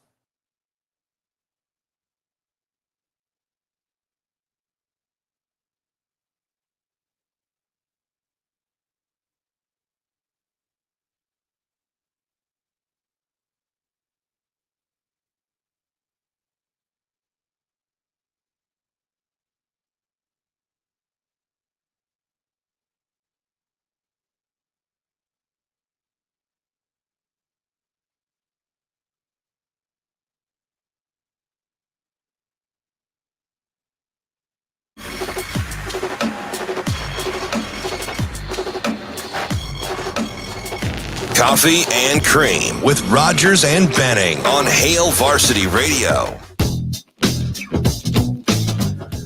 Welcome back. Coffee and Cream in the morning. Ravi, Lulla, just kind of holding it down. He's almost a permanent resident. We could be like a Vegas residency. I just kind of live there. Yeah, you're just kind of here, and so we appreciate it. Shane, do we have him? Not yet. All right, well, we're waiting on Brian Edwards to see if we can make some of these fine folks some money. It's a shame that I wasn't playing with all my off-the-wall predictions.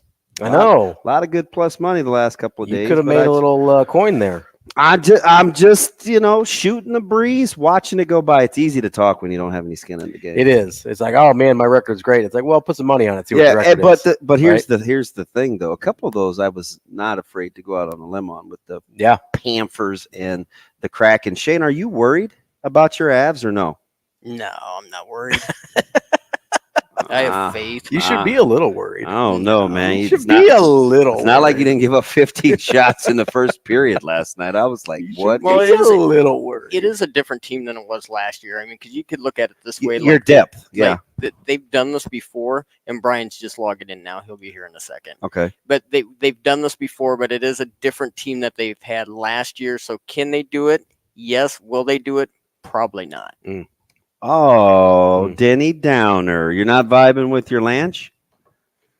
No, but you want to get to Brian Edwards here? Yeah, let's get to be. Now, Vegas insider, senior handicapper, and fan of the cold Budweiser bottles, Brian Edwards. It's got to be touchdown. Brian Edwards. I don't really love it. Brian Edwards. The way they're using the cream cheese to butter the bagel. Brian Edwards. I'm going with the cowgirl. Here is Brian Edwards. One of the funnier segments that we've got rolling from MajorWager.com. He's at BrianEdwardsSports.com's senior handicapper, even though he's not very old. Senior just means he's experienced. Doesn't have anything to do with age, baby. As we welcome in Brian Edwards on his Thursday time slot. B, good morning. How are you? Good morning, gentlemen. Not as good as Jimmy Butler, but I am well. Well, you're on your A game today because no audio. Like you didn't hit your mute button. Like you're right. smiling and laughing already, man. How about your guy? I feel like because Ravi, he's not a Trae Young guy, but in the moment we could appreciate him just going super soup coolers on the Celtics the other night. Did you see that coming? You know, it was probably my heart talking, but I did grab when we were down like, I don't know, 11 or 12, like 7 or 8 minutes left. I grabbed plus 14.5 live and some plus 720 live. I really was just grabbing the plus 14.5, but then I saw the plus 720 sitting there and I was like, I can go a quarter unit on that just for fun. And then I probably would have hedged back, but they took the live line off of like four minutes or so. So it worked out. But no, I didn't really see it coming. I mean, I guess I did, but I didn't. That was You got to be on it to hit the live line. Like, are you just up and rolling like as it's going? Because those last like 30 seconds. Well, they a lot of times they'll take it off with like 3 minutes left, but I mean, you get roller coaster opportunities when you're following the live line. Like I wasn't really last night because I could barely keep my eyes open. But sleepy. the night, I was sleepy. The night before though, I mean that was the early game though. The Hawks for the early game, so I was kind of at my desk and kind of all over the live lines. Man, Trey got hot, didn't he? But the Celtics kind of underestimated them, and but what that was not. So there were two things so far this series: the fact that Milwaukee never called timeout when the Heat made the run the other night, right? Just let that thing happen, and then Mazzulla, I have no idea what he was doing down the stretch with Boston the other night against the Hawks. I mean, Eric Spoelstra and the Heat sure didn't do that in the series last year. I'm talking not the play-in tournament. I'm talking about playoff series last year. Yeah, you got to get it out of Trey's hands, period. End of story. I mean, like even the tying three, he's wide open. I mean, granted they're running pick and roll, but I mean, how the hell's that happen? I mean, come on, what are you doing? All right, where are we starting? You like a total? Is it your Hawks? Are they involved? No, I'm gonna just go with the over tonight. And I looked this up. Well, first off, the over's cashed in 3 straight in this series, and the combined scores in games 3 and 4 in Atlanta were 252 and 250. But I looked this up last night. So Atlanta, now they've had a lot of unders in their last 16 home games, but most of them were like mid 240s, high 240s. So I went all the way back. I was counting the unders. The Hawks have had at least 235 combined points in 16 consecutive home games. So I'm going to go over 231.5. I'm also going to do Boston's team total in the first half over. Now, I saw one book was 60.5 last night. Another was 61. Another one was 61.5. But so game 1, the Celtics had 74 at halftime. Game 2 was their lowest one. They only had 61. Game 3, they had 67 at the break. Games 4 and 5, they had 65 and 66 respectively. So they've had at least 65 in 4 of the 5 games and 61 in all of them. So I'm going to go Celtics team total over in the first half.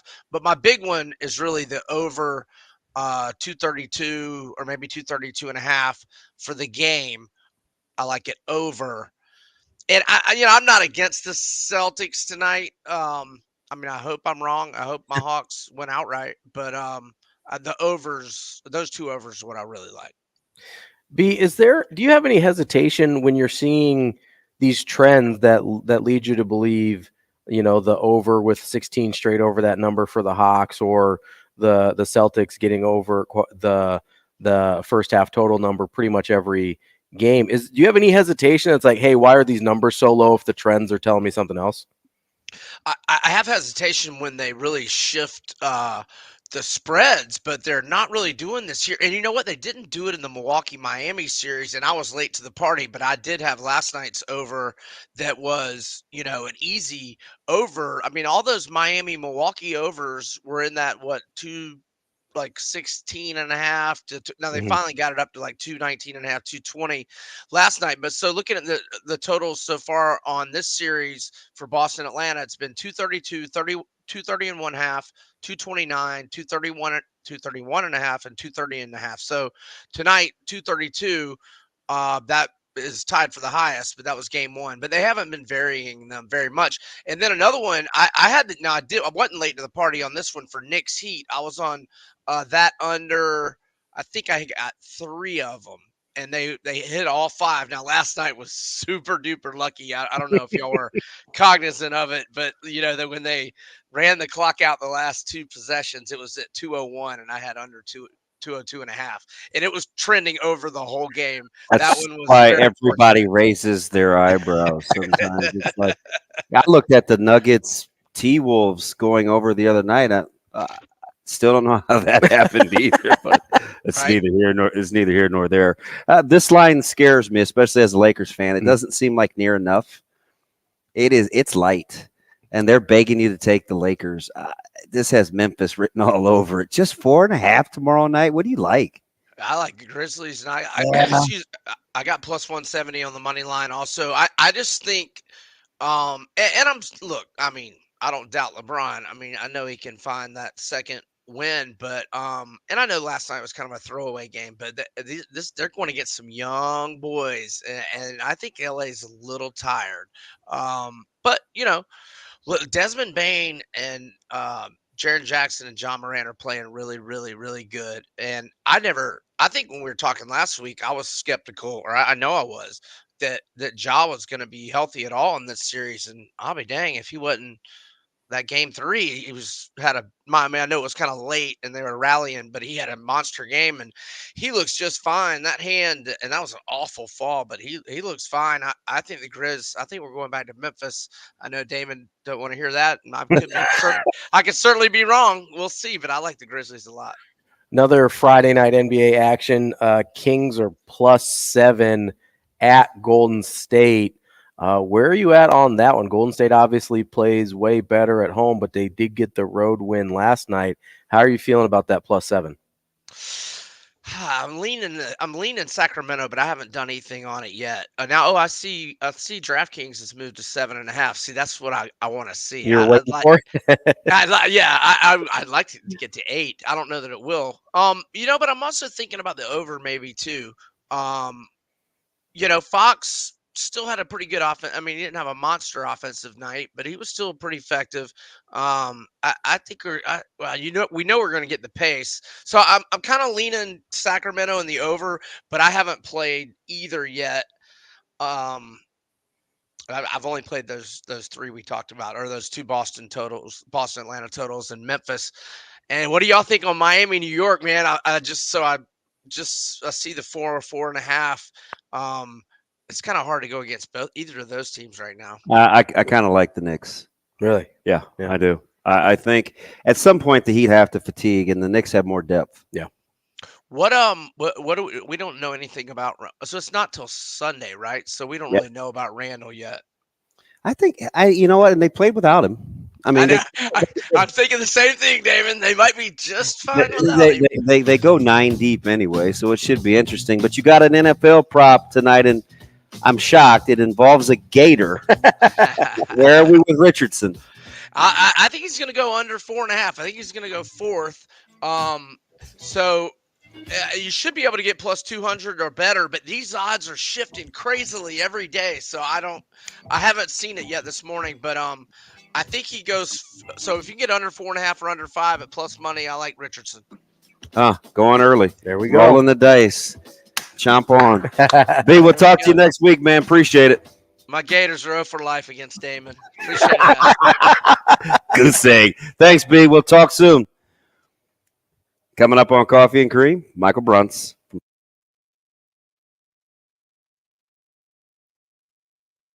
Rogers and Benning will be back in 4 minutes.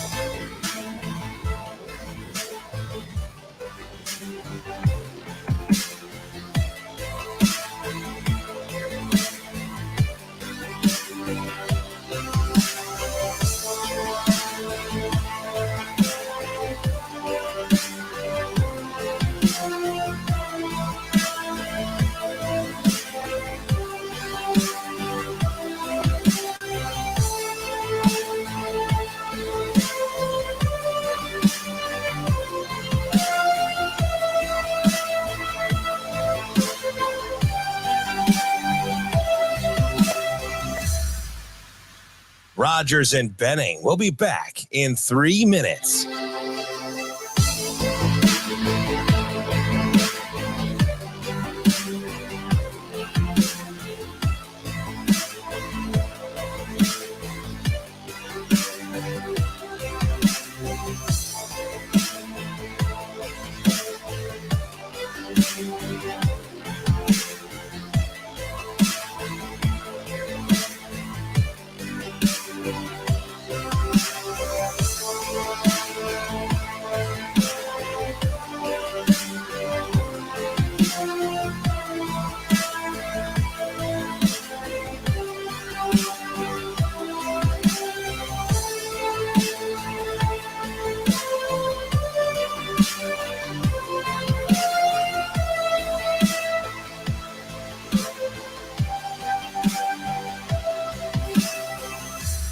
Rogers and Benning will be back in 2 minutes.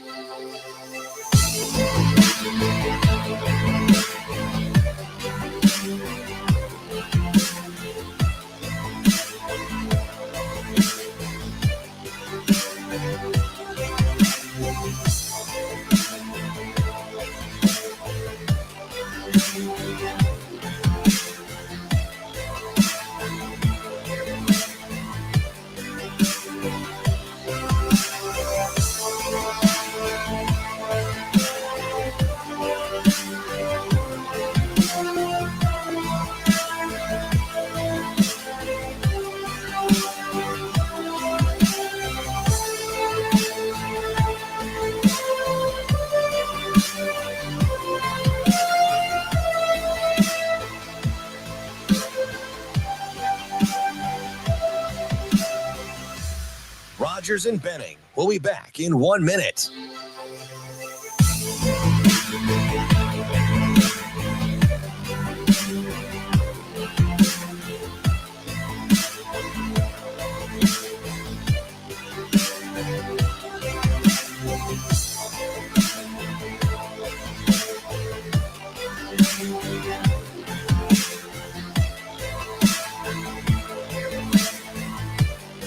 Rogers and Benning will be back in 30 seconds.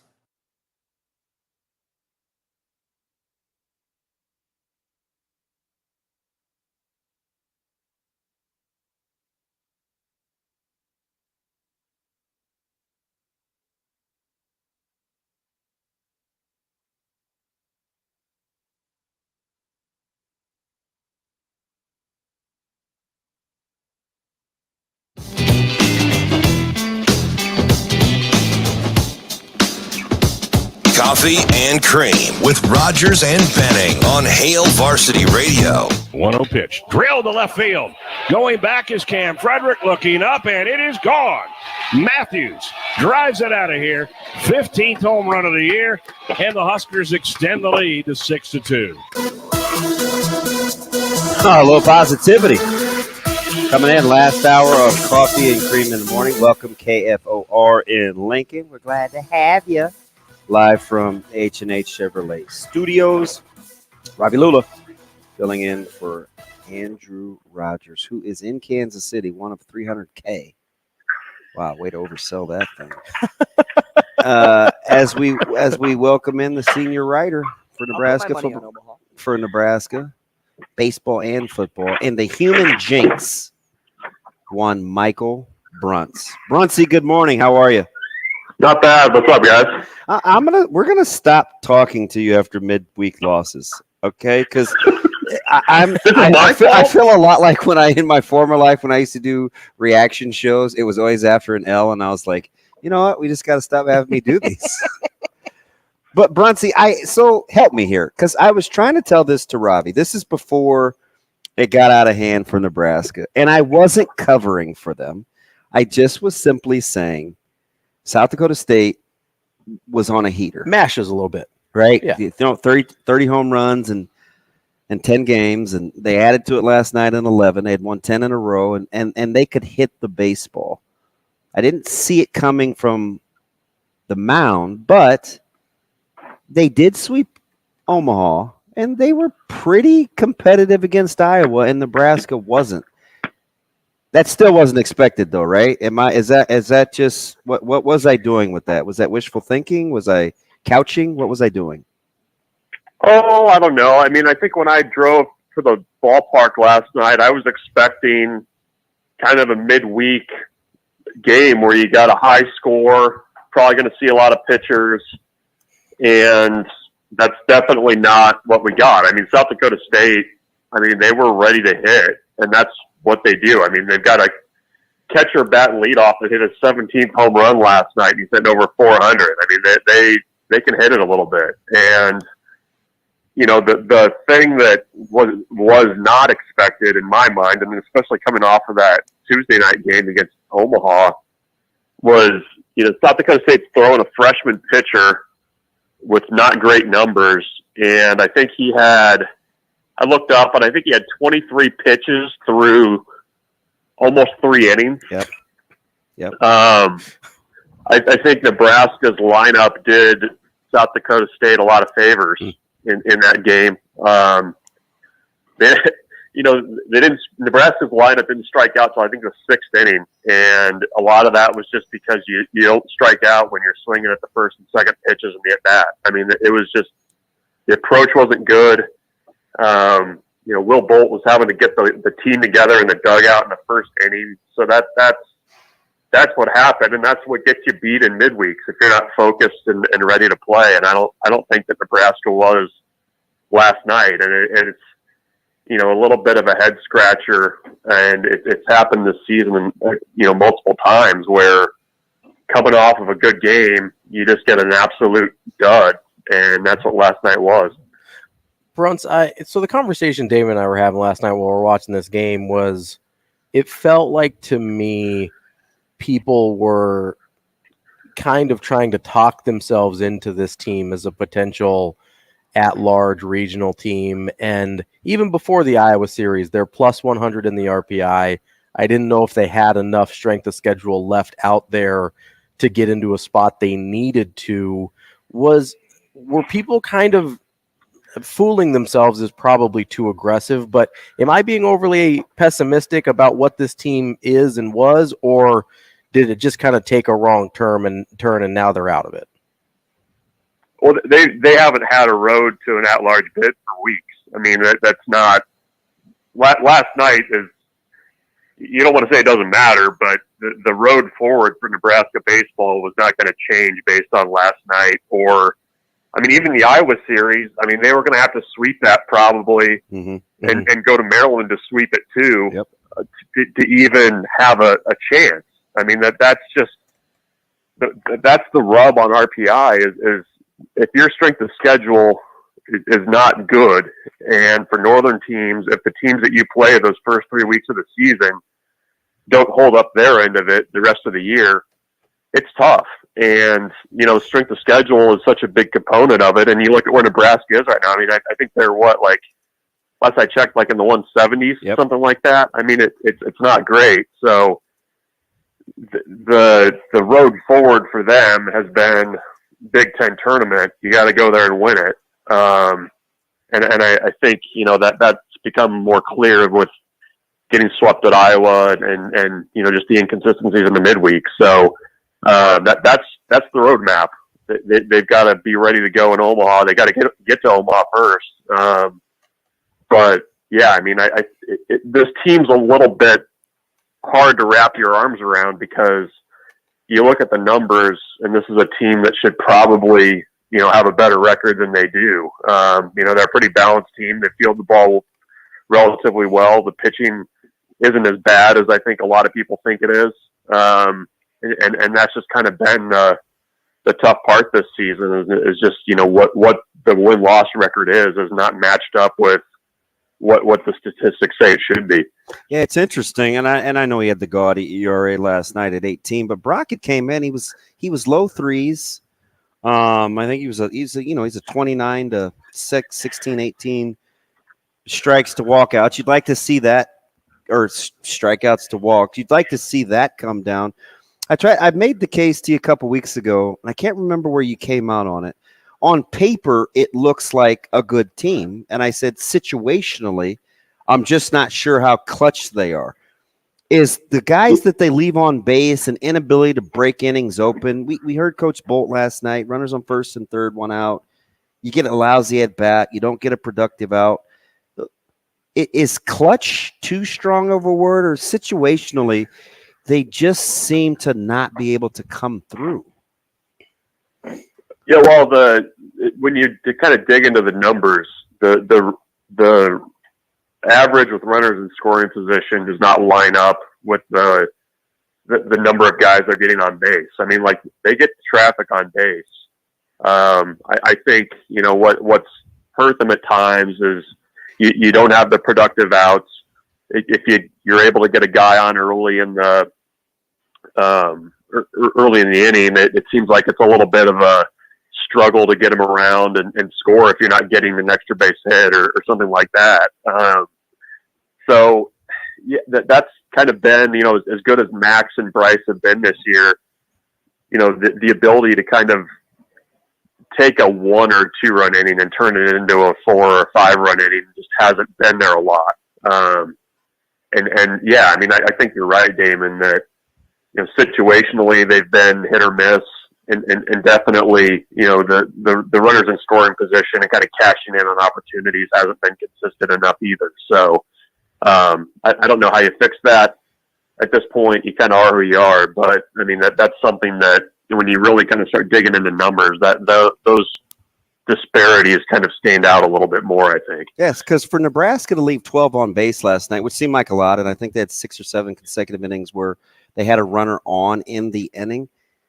SDSU still left 10 on base themselves. So there's something about Nebraska keeping guys from scoring as well, because I think for every time I want to look at LOBs, it seems like their opponents leave a few on too. So there has to be, it's got to be situational, doesn't it? Yeah. I mean, I would need to dig in a little bit more to the individual runners in scoring position numbers, but it's not just that. I mean, it's stuff that doesn't show up either. I mean, it's a ground ball to the right place and putting a ball in play versus striking out. I don't feel like this team does that with enough consistency.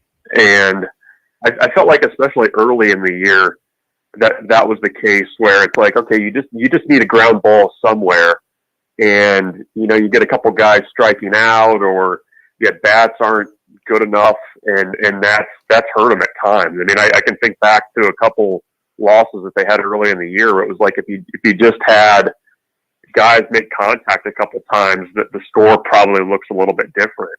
And that comes back to how you're able to put pressure on teams, and I think that's a consistency issue, right? Like, what can you count on? And they just haven't been able to count on that enough. Bruntz, how much of it do you think is, I mean, how much is the clutch part a thing of it, and how much of it is they just maybe don't have enough depth in their lineup in terms of by the time they get past Anderson and Matthews that maybe you don't like the rest of the lineup as much to get the job done? Shoot, even Matthews had some non-productive outs, though. I get it. I don't know. I mean, I think they have enough depth. I think they've got guys that are on their bench that could probably help them too. I mean, it's not like you're getting to the 8 or 9 spot and you're kind of scratching your head a little bit about who do we put in this spot because we just don't have anybody. I think that was the case last year sometimes. Mm-hmm. But I think they have enough depth. I mean, I just think I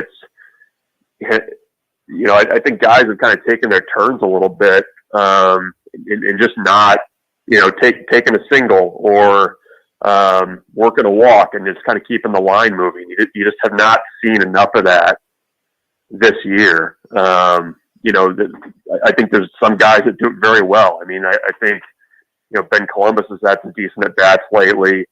Casey Burnham's been, really good for them all year doing that kind of stuff. But, I think the depth is fine. It's just the situational awareness sometimes and just taking what's there just maybe isn't where it needs to be right now. Yeah, not like losing a ball in the skylight. Yeah, shows up as a hit, right? And it's like, Okay, but that's a great pitch by the pitcher, right? Like, right, you got exactly what you wanted. Yeah. So I kind of get that, Bruntz. I like how you get past the topical stuff. Let me change gears here just for a couple of quick seconds. When you're looking at the spring game and you don't want the hot take, right? But were you ready to make any generalizations for what you think may be portable in the fall? I mean, do you start with potential D-line depth, or would you not even go there because you're not sure on the O-line? Because that seems to be the conventional, okay, I kind of like our D-line depth. Yeah, I mean, that's the tough part with the spring, right? Is it this or is it that? And I have to say, though, in just terms of like the way guys move, mm-hmm. and just the physical tools that guys are kind of starting with, Cam Lenhart and Princewell, I mean, I think they've got a chance. I mean, I thought they handled themselves pretty well. I mean, both of those guys have been going against Nebraska's one offensive line all spring and holding up their end of the deal. I mean, the offensive line needs to come along, and nobody's questioning that, but I mean, for guys in the first 15 practices of their college careers to be that much in the mix, that kind of makes me stand up and take notice a little bit. And I think this coaching staff is willing to give those guys a chance to get on the field earlier, maybe make a few mistakes, but also with the idea of like, okay, these guys are going to flash a little bit more potentially. So I noticed that. Kai Wallen was another guy that probably didn't get talked about enough. He played well. Is going to factor there. So, the defensive line depth was a big concern for me going into the spring, and I think it's maybe sliding down a little bit my list of concerns. Stephon Wynn Jr. going into the portal yesterday, that doesn't help you depth-wise there, but the ends. I think they've at least got some young guys in the pipeline right now that are going to be pretty nice developmental pieces for you. Bruntz, we've been talking about a couple of different assistant coaches today. After the spring session, is there an assistant that you've been particularly impressed with coming out of the spring game?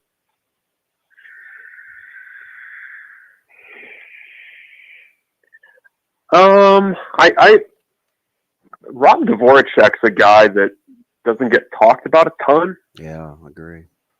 And I think he's a pretty sharp guy. I mean, when you watch him coach, he's really hands-on. He's really good about just explaining things in the moment. I feel like that stood out to me when we were able to get out there and kind of watch him practice. Whatever we saw in the individual periods, things like that. 1,000% agree with you, Bruntz. And also just to, when I've interviewed him separately on different things, not necessarily just the on the field stuff, he's really good at explaining the way that they do things, the why they do things, the really kind of boiling down, how they evaluate prospects. And I think the ability to communicate that stuff, it matters. And when you're a teaching program, you want to develop guys, having somebody like that can do that really well, I think, is a good thing to have. So he stood out to me, and I don't know that he kind of flies under the radar a bit. You kind of play it safe, Bruntz, but let me get you out of here on this. Is there something that you think that you haven't? Unbelievable. It's unbelievable. Is there something that you think that you haven't really said out loud that you want to see if you're right or not heading into fall camp?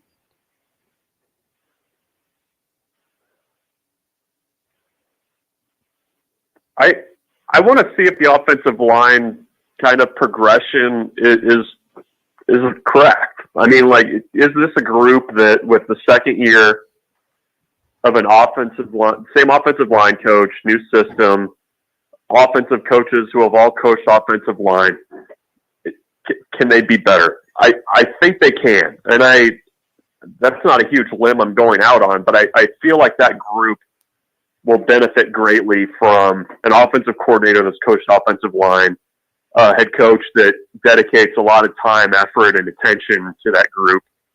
And I would like to know, I'm not going to know this until they get on the field against Minnesota and Colorado where they're at, but I would like to know if I'm correct in thinking that group is going to be better in this season. I think I thought the top group did okay in the red-white game, and I think that's good for where they're at. Okay is good. That's progress, and we'll see if that continues forward. That's what I would like to know. Is like, okay, I want to be able to look forward 4 months and kind of know where that group is at, because I think they can be better. We'll see if that actually is the case or not. We're increasing incrementally. Your A's are up to 5 wins. It was 3 the last time we talked. So hey, next week it could be at 7. How about that? Yeah, they've got exciting young guys pumping 99 against Trout and Ohtani. So it's a nice little distraction from everything. Hey, I appreciate your stick to itness, Bruntz. One of the best, man. We'll talk next week. Appreciate you. Thanks, guys. Watch out for the fire there. That's wow. It's Michael Bruntz firing off another joke from 24/7 Sports. Yeah. Would you like to get into the Mike Trout useful versus talent thing? Baseball's really hard. Oh, baseball's really hard. I thought about that yesterday. Yeah, last night watching him. I've been thinking about it almost nonstop since we talked about it yesterday. I mean, just one postseason appearance. Yeah, and again, baseball's so hard because it's so difficult for one guy to have an impact on winning. I get it. Right? So that's why I would maybe not go all the way there, because how many really, really great players have we seen without extensive postseason success? A lot of them, right? I mean, and he does average over a 9. Yeah. Wins above replacement. Like, I don't look at Mike Trout as the problem there, right? Like, it's really hard to have a baseball player, no matter what he does, put up incredible numbers and all of a sudden that changes your fortunes, right? Whereas if you have a guy that's actually one of those dudes in basketball, you're a playoff team, bare minimum, right? Like, those dudes get you to 45-ish wins just by being those dudes. And football is really hard too because so much of it's interconnected, but especially at quarterback. If you've got one of those quarterbacks, you're going to the playoffs every year, right? For the most part. And almost regardless of how bad everything else is around them. Because we've seen, like, the greats, those teams make it to the playoffs. They may not be going to the Super Bowl, they may not be true contenders, but they will drag their team to the playoffs. Baseball's not like that, man. Yeah, I'm inclined to agree. I wonder. I do too.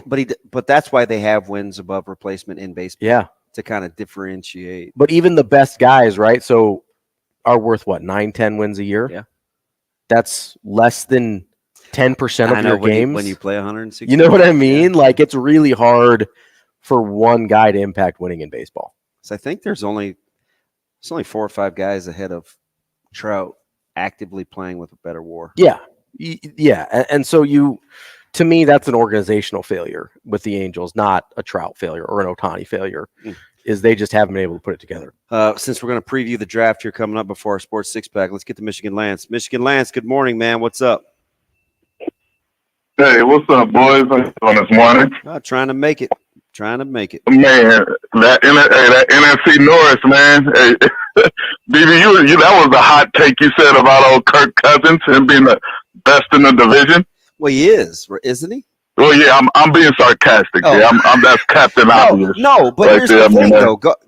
Like, people, the Lions are the favorite in the division. People don't want to give him that credit. So my hot take was people forget that they won 13 games, and they're still the best team in that division. People think Jared Goff is better than Kirk Cousins. The Detroit Lions are the favorite to win that division. Really? I mean, it was gold. Yeah, absolute gold. Yeah, that makes no sense there. I mean, I guess, man, if you're the best of the worst, what are you? You know what I mean? Like that. I mean, so, like, hey, I'm a Bears guy. One thing we know about, like, Jared Goff and Cousins, they have a ceiling, and they've met it. So there's no championships with them. You know, I talked to Schaefer about that. Like, at least with my Bears, hey man, there's still optimism because while Justin Fields hasn't met or reached his potential yet. You know what I mean? So I'm excited. I mean, look what the team they put together. Justin Fields does have to get it done though this year. Like they built the system for you.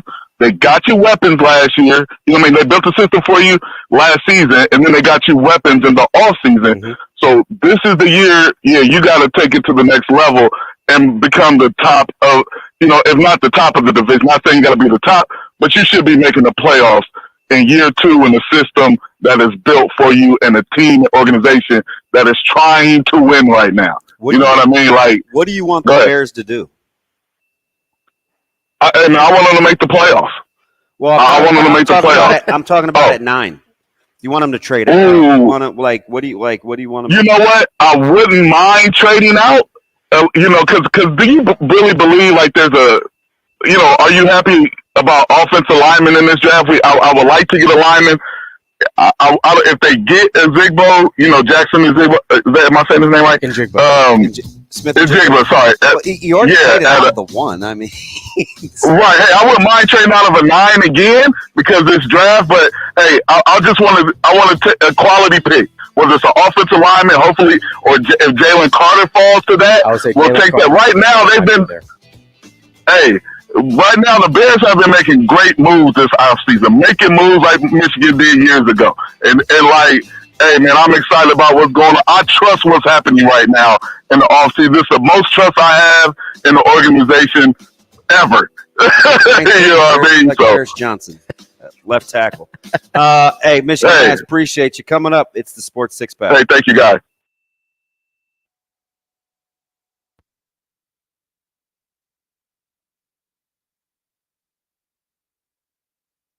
Rogers and Benning will be back in 5 minutes.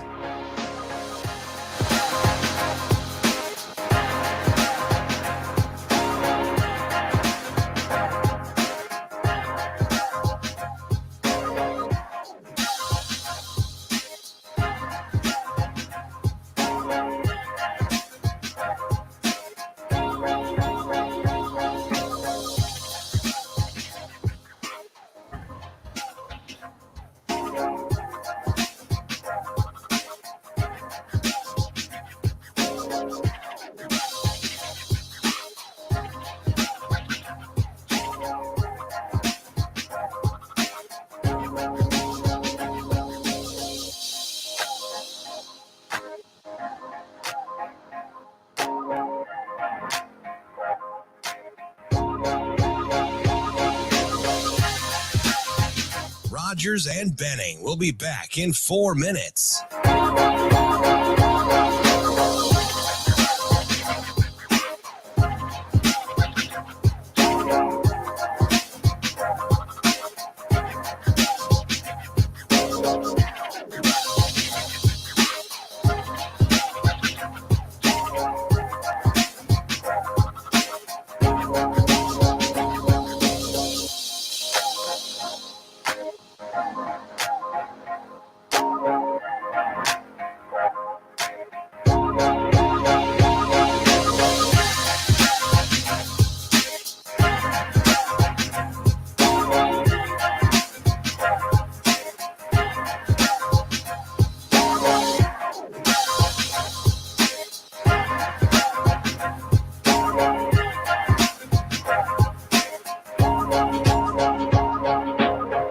Rogers and Benning will be back in 3 minutes.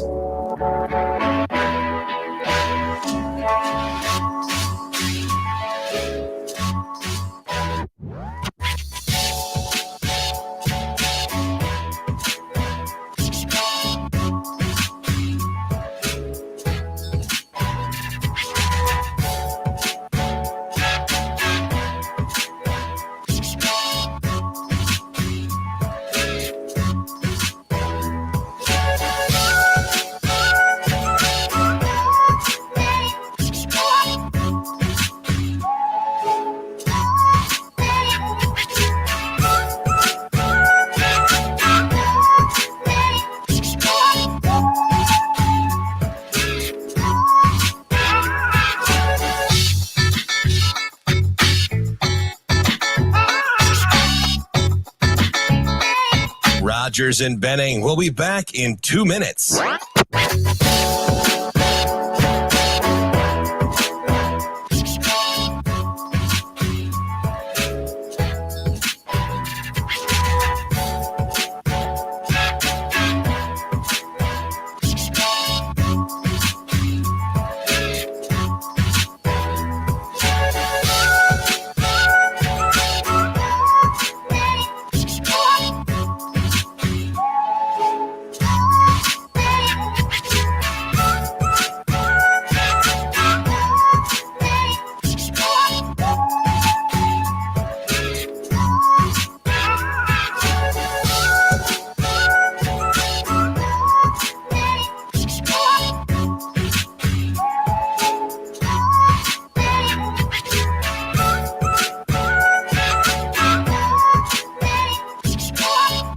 Rogers and Benning will be back in 1 minute.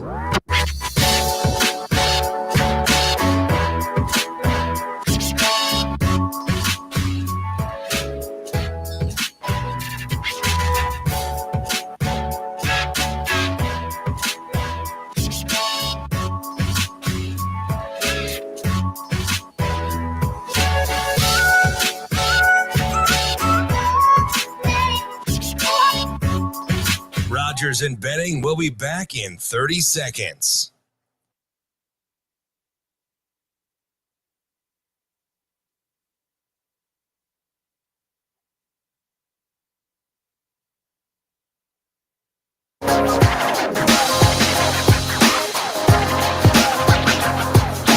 Coffee and Cream with Rogers and Benning on Hail Varsity Radio.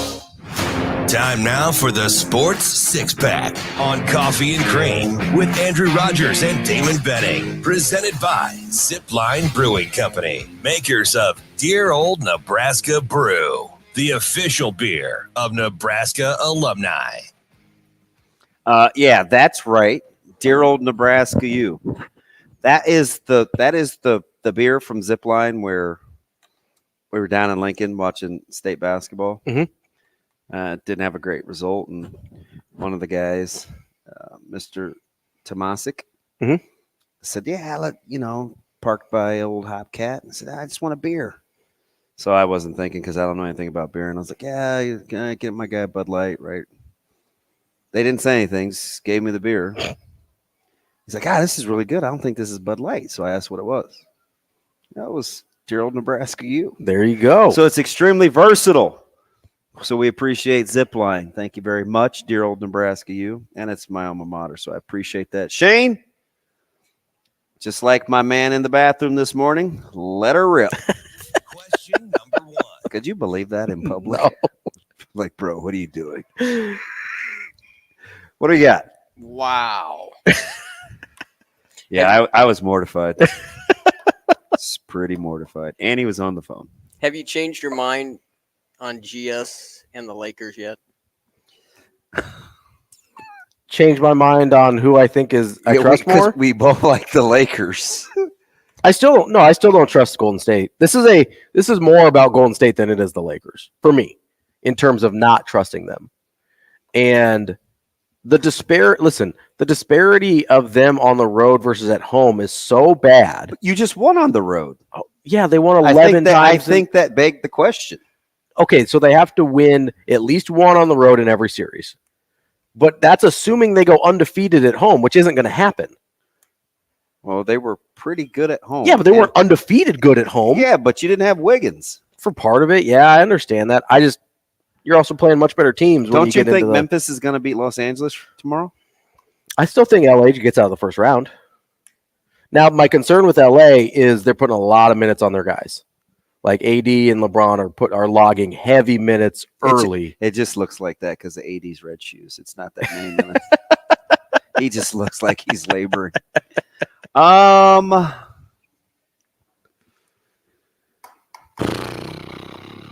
going to take the championship pedigree. Okay, so you're switching.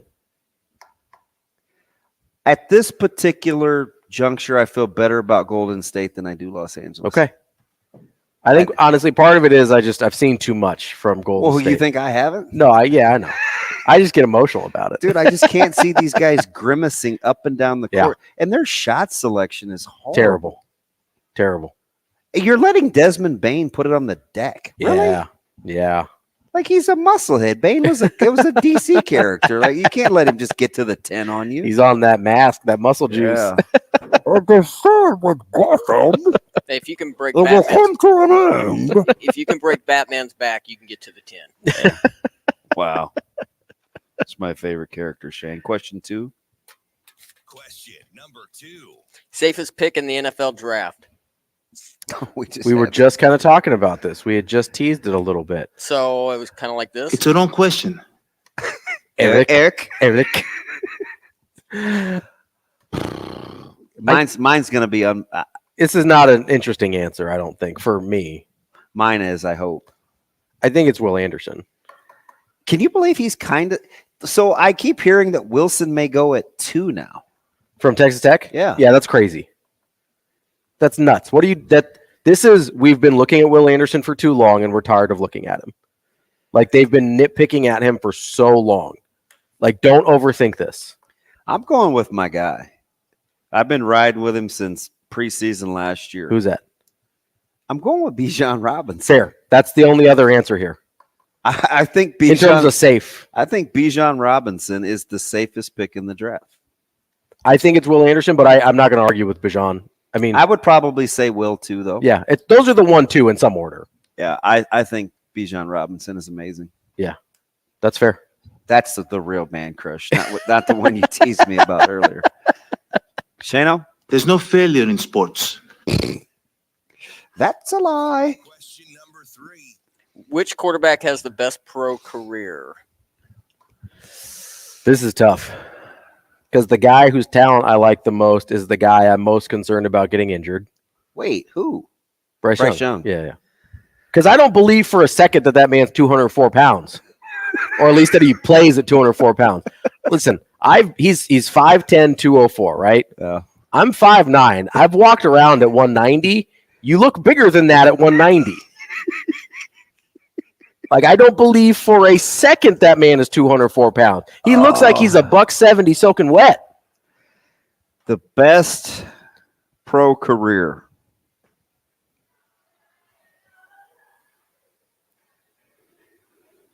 I'm still going.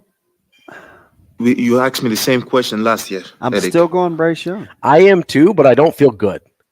Well, who else would it be? CJ is my only other option. I'm not taking the other two for sure. Stroud?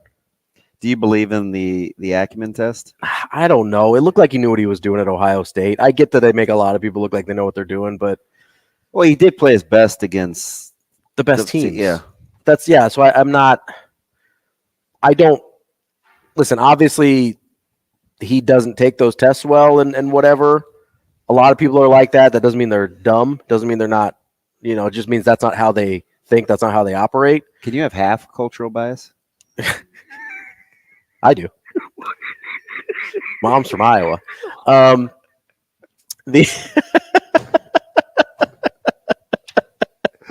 done. I think it's Bryce Young, but it makes me nervous. Yeah, I'm going with Bryce Young. Have another, Shane. My mom's from Iowa. She is. Oh, I get it. How much guaranteed cheddar should San Francisco give Lamar? All of it. All of it. No, we were talking about this off air. Can you imagine? Can you, whatever, like, back up the truck, give him that Deshaun Watson money? I don't care. Guarantee every penny. Like, give him the money. Do the Niners pull the okie doke with no real great capital? I would love it. Because he's not signing with Baltimore. You don't, like, they've kind of got leverage here because he's not playing for Baltimore. It's kind of like the Aaron Rodgers Jets situation, but the Jets which you'd be cool with the Jalen Hurts contract, right? 100%. 1,000,000%. Yes. Sign me up for that tomorrow. Yeah, I would give him Hurts contract. If he winds up in San Francisco somehow, that would be I would lose my mind how happy I would be. The best run game in football in terms of concepts. And then you put Lamar Jackson in that. You think they're hard to defend now? Yeah. With Jimmy G and Brock Purdy back there? You're punting on Lance and Purdy, but they're on rookie contracts. I'll say the money-wise, it doesn't matter. You're okay. You know, give him whatever he wants. I still can't believe the Commanders didn't pick up Chase Young's fifth-year option. What are they doing? I just think they think he's too hurt all the time. Listen, whatever Rivera said a couple months ago, he kind of told us, I would appreciate if you'd work out with our guys more in the offseason. Yeah. No, seriously. No, I know. And then I got to renegotiate Sweat, too. I'm just saying, take all my picks so you can have them. Shano? Question number 5. Who is this year's Zach Wilson? The guy that's got the best odds now, going to 4-1, Will Levis. That was my first thought. I don't know that there is a Zach Wilson because people got enamored with him in the draft process. Well, that's Anthony Richardson. Yeah, he had more of a track record than Richardson did, production-wise. I'm taking Richardson because I think he may go at 4. I think you're right. Although the Colts have enough around him, although I'd like to see them revisit the wide receiving core, but you could probably scheme some things around his legs to give him time to figure the rest out, if he can figure the rest and out. You have a fantastic running back in Taylor. Yeah, so that could help for sure. Just so I don't have the same answer, I'll say Will Levis because people really like his physical talent too. He put up good numbers in his second to last year at Kentucky. I thought you may say Stroud. No, I like Stroud more than that. Not as much as I like Bryce Young, but I like Stroud more than I like Zach Wilson coming out. Honestly, if you want to be real, it could be Bryce Young because the frame was the big concern for me on Zach Wilson. Now I think Bryce Young's talent's better, but I had going into it before seeing what it looked like in the NFL, the frame was a huge issue for me with Zach Wilson. I'm with you. Cue Mike Sauter. Who wins the Big Ten West in 2023?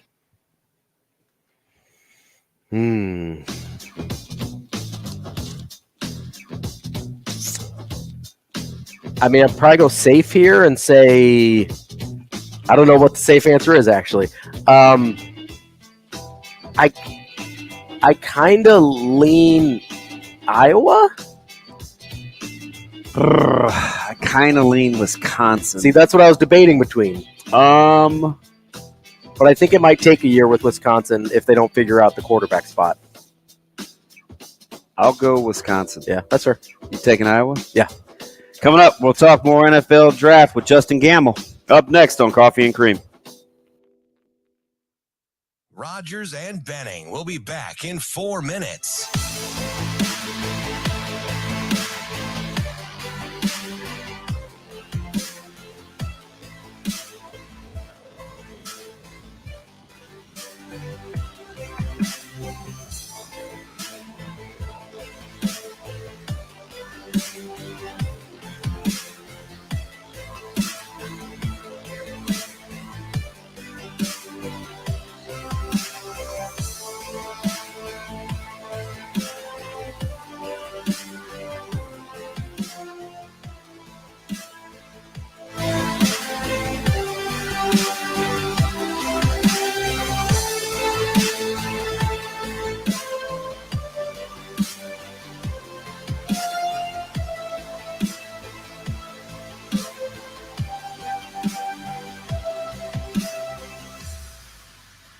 Rogers and Benning will be back in 3 minutes.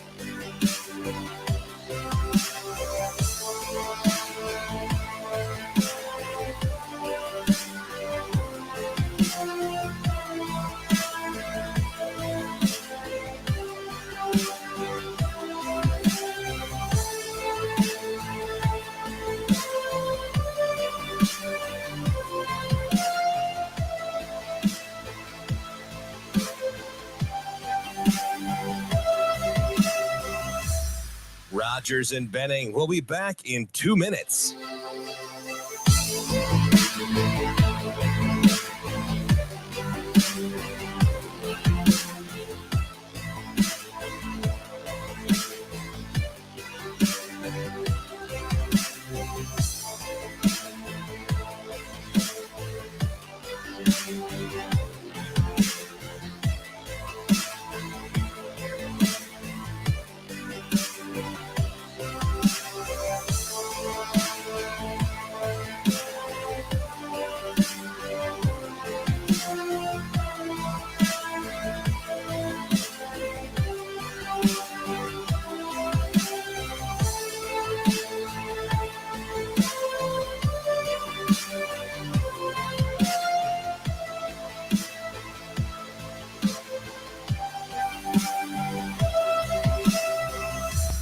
Rogers and Benning will be back in 1 minute.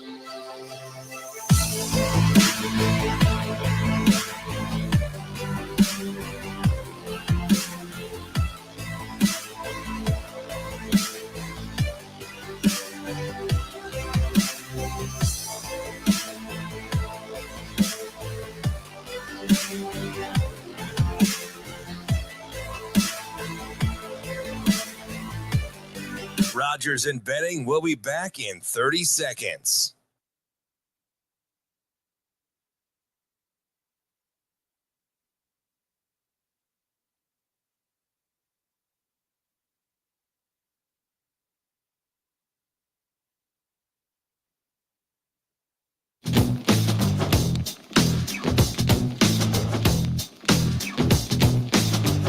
Coffee and Cream with Rogers and Benning on Hail Varsity Radio.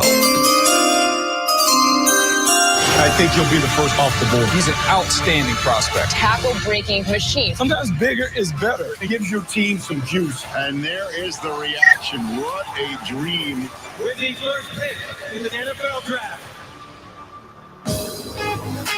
Welcome back. Coffee and Cream in the morning.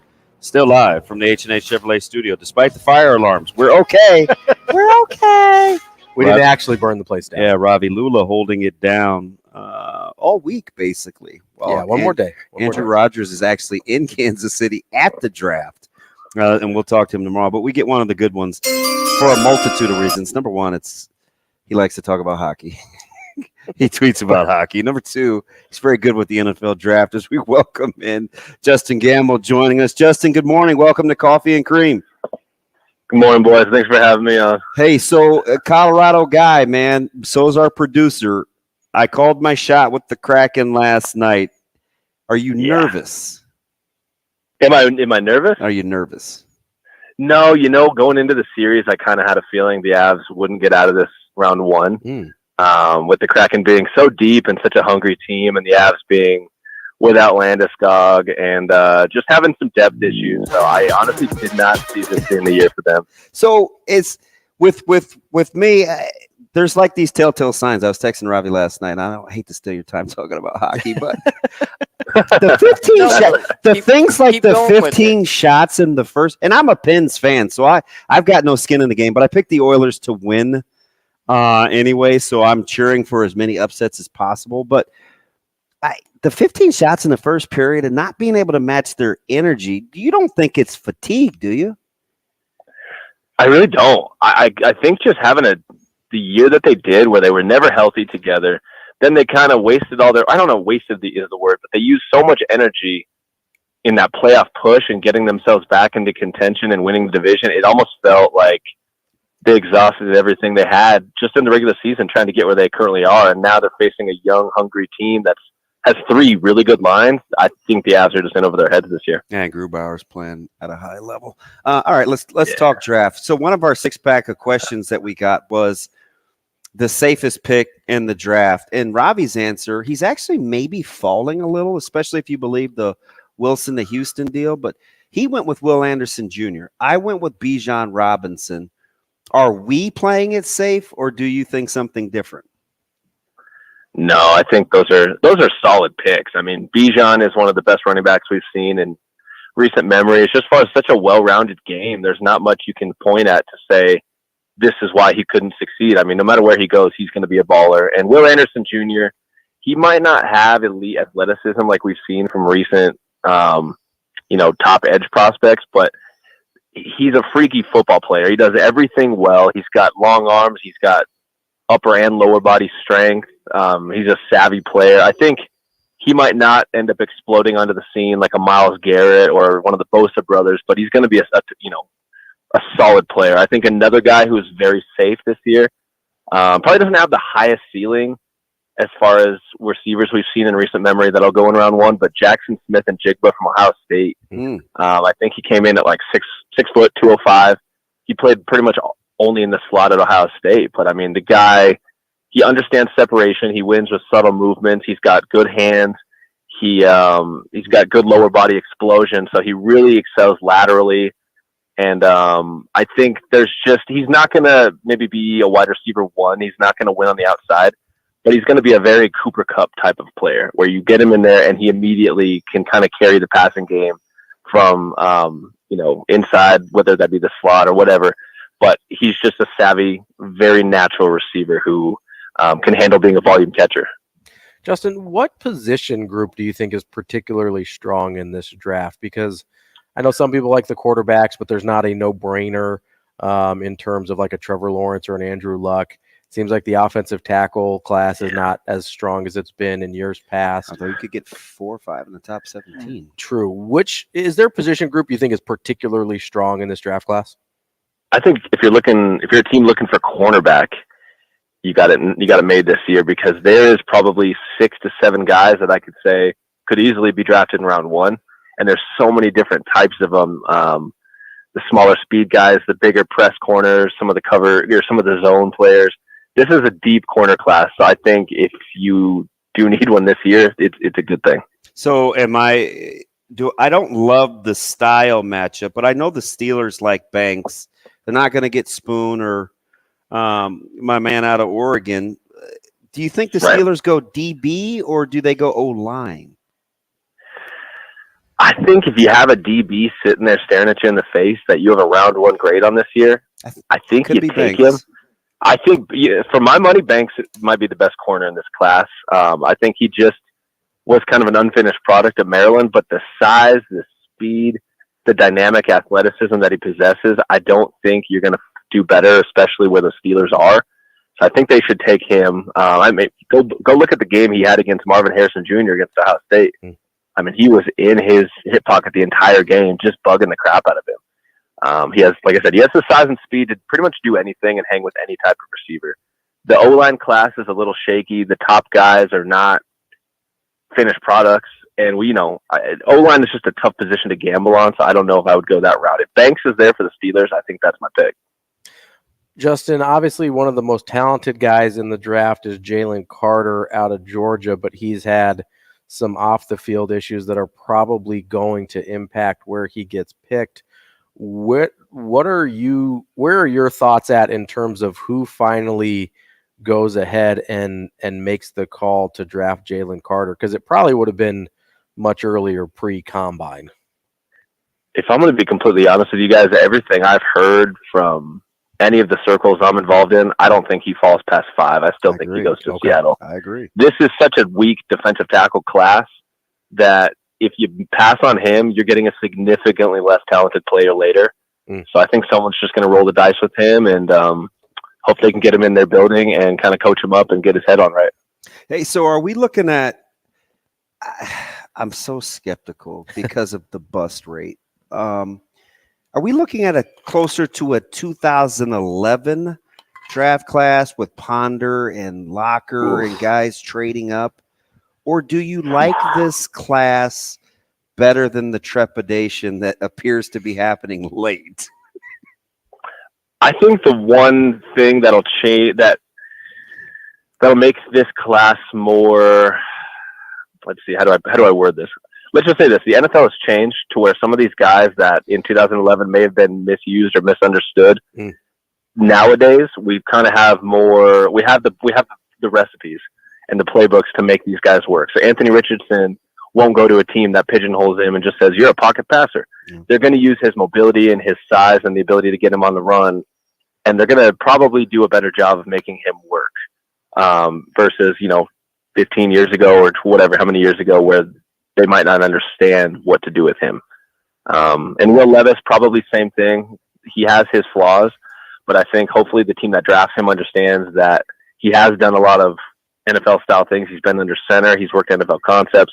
He's been under 2 NFL offensive coordinators in college. So he might hopefully have his deficiencies masked long enough to where he can develop into a good quarterback. So I think this will be a better class all said and done.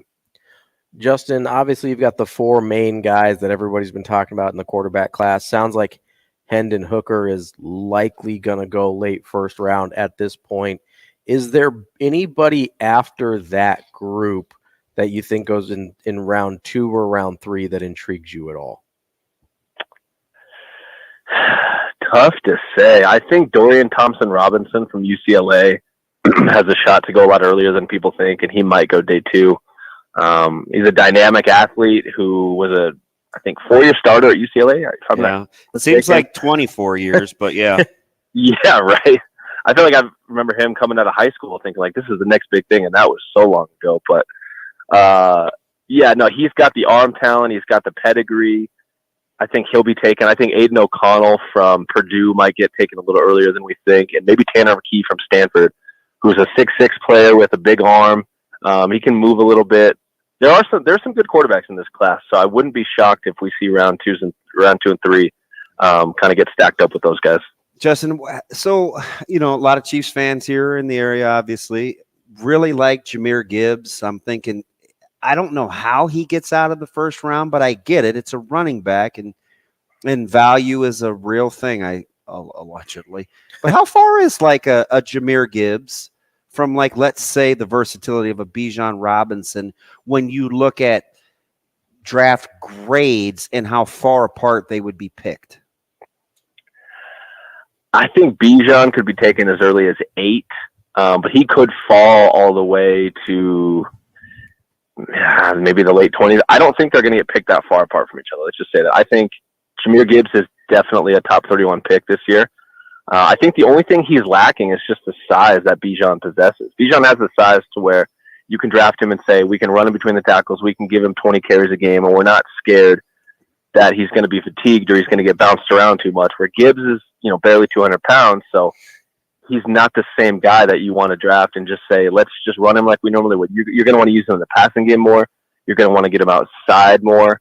But this class has such a low percentage of dynamic playmakers and not a lot of sure thing receivers like we normally see. So I think Gibbs' value is pushed up so much because he is such a good receiver, and just being an offensive weapon in general, his value is pushed way, way up. So he'll definitely go top 31.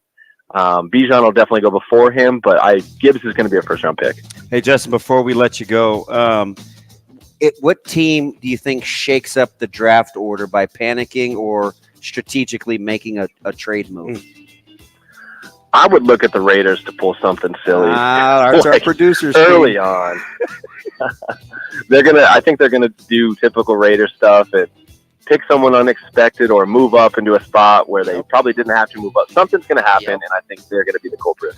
As good as it gets, we're actually going to do this more. We're going to double dip. We're going to talk drafts, football, and hockey, man. Appreciate your time. Love it, guys. Thanks for having me. Thanks, Justen. That's Justen Gammel. That's Coffee and Cream coming up tomorrow. Huge show. And we'll actually hear Andrew Rogers' voice. Let's do it. As we'll talk to him when he's in Kansas City at the draft. It's Coffee and Cream. Have a fantastic day.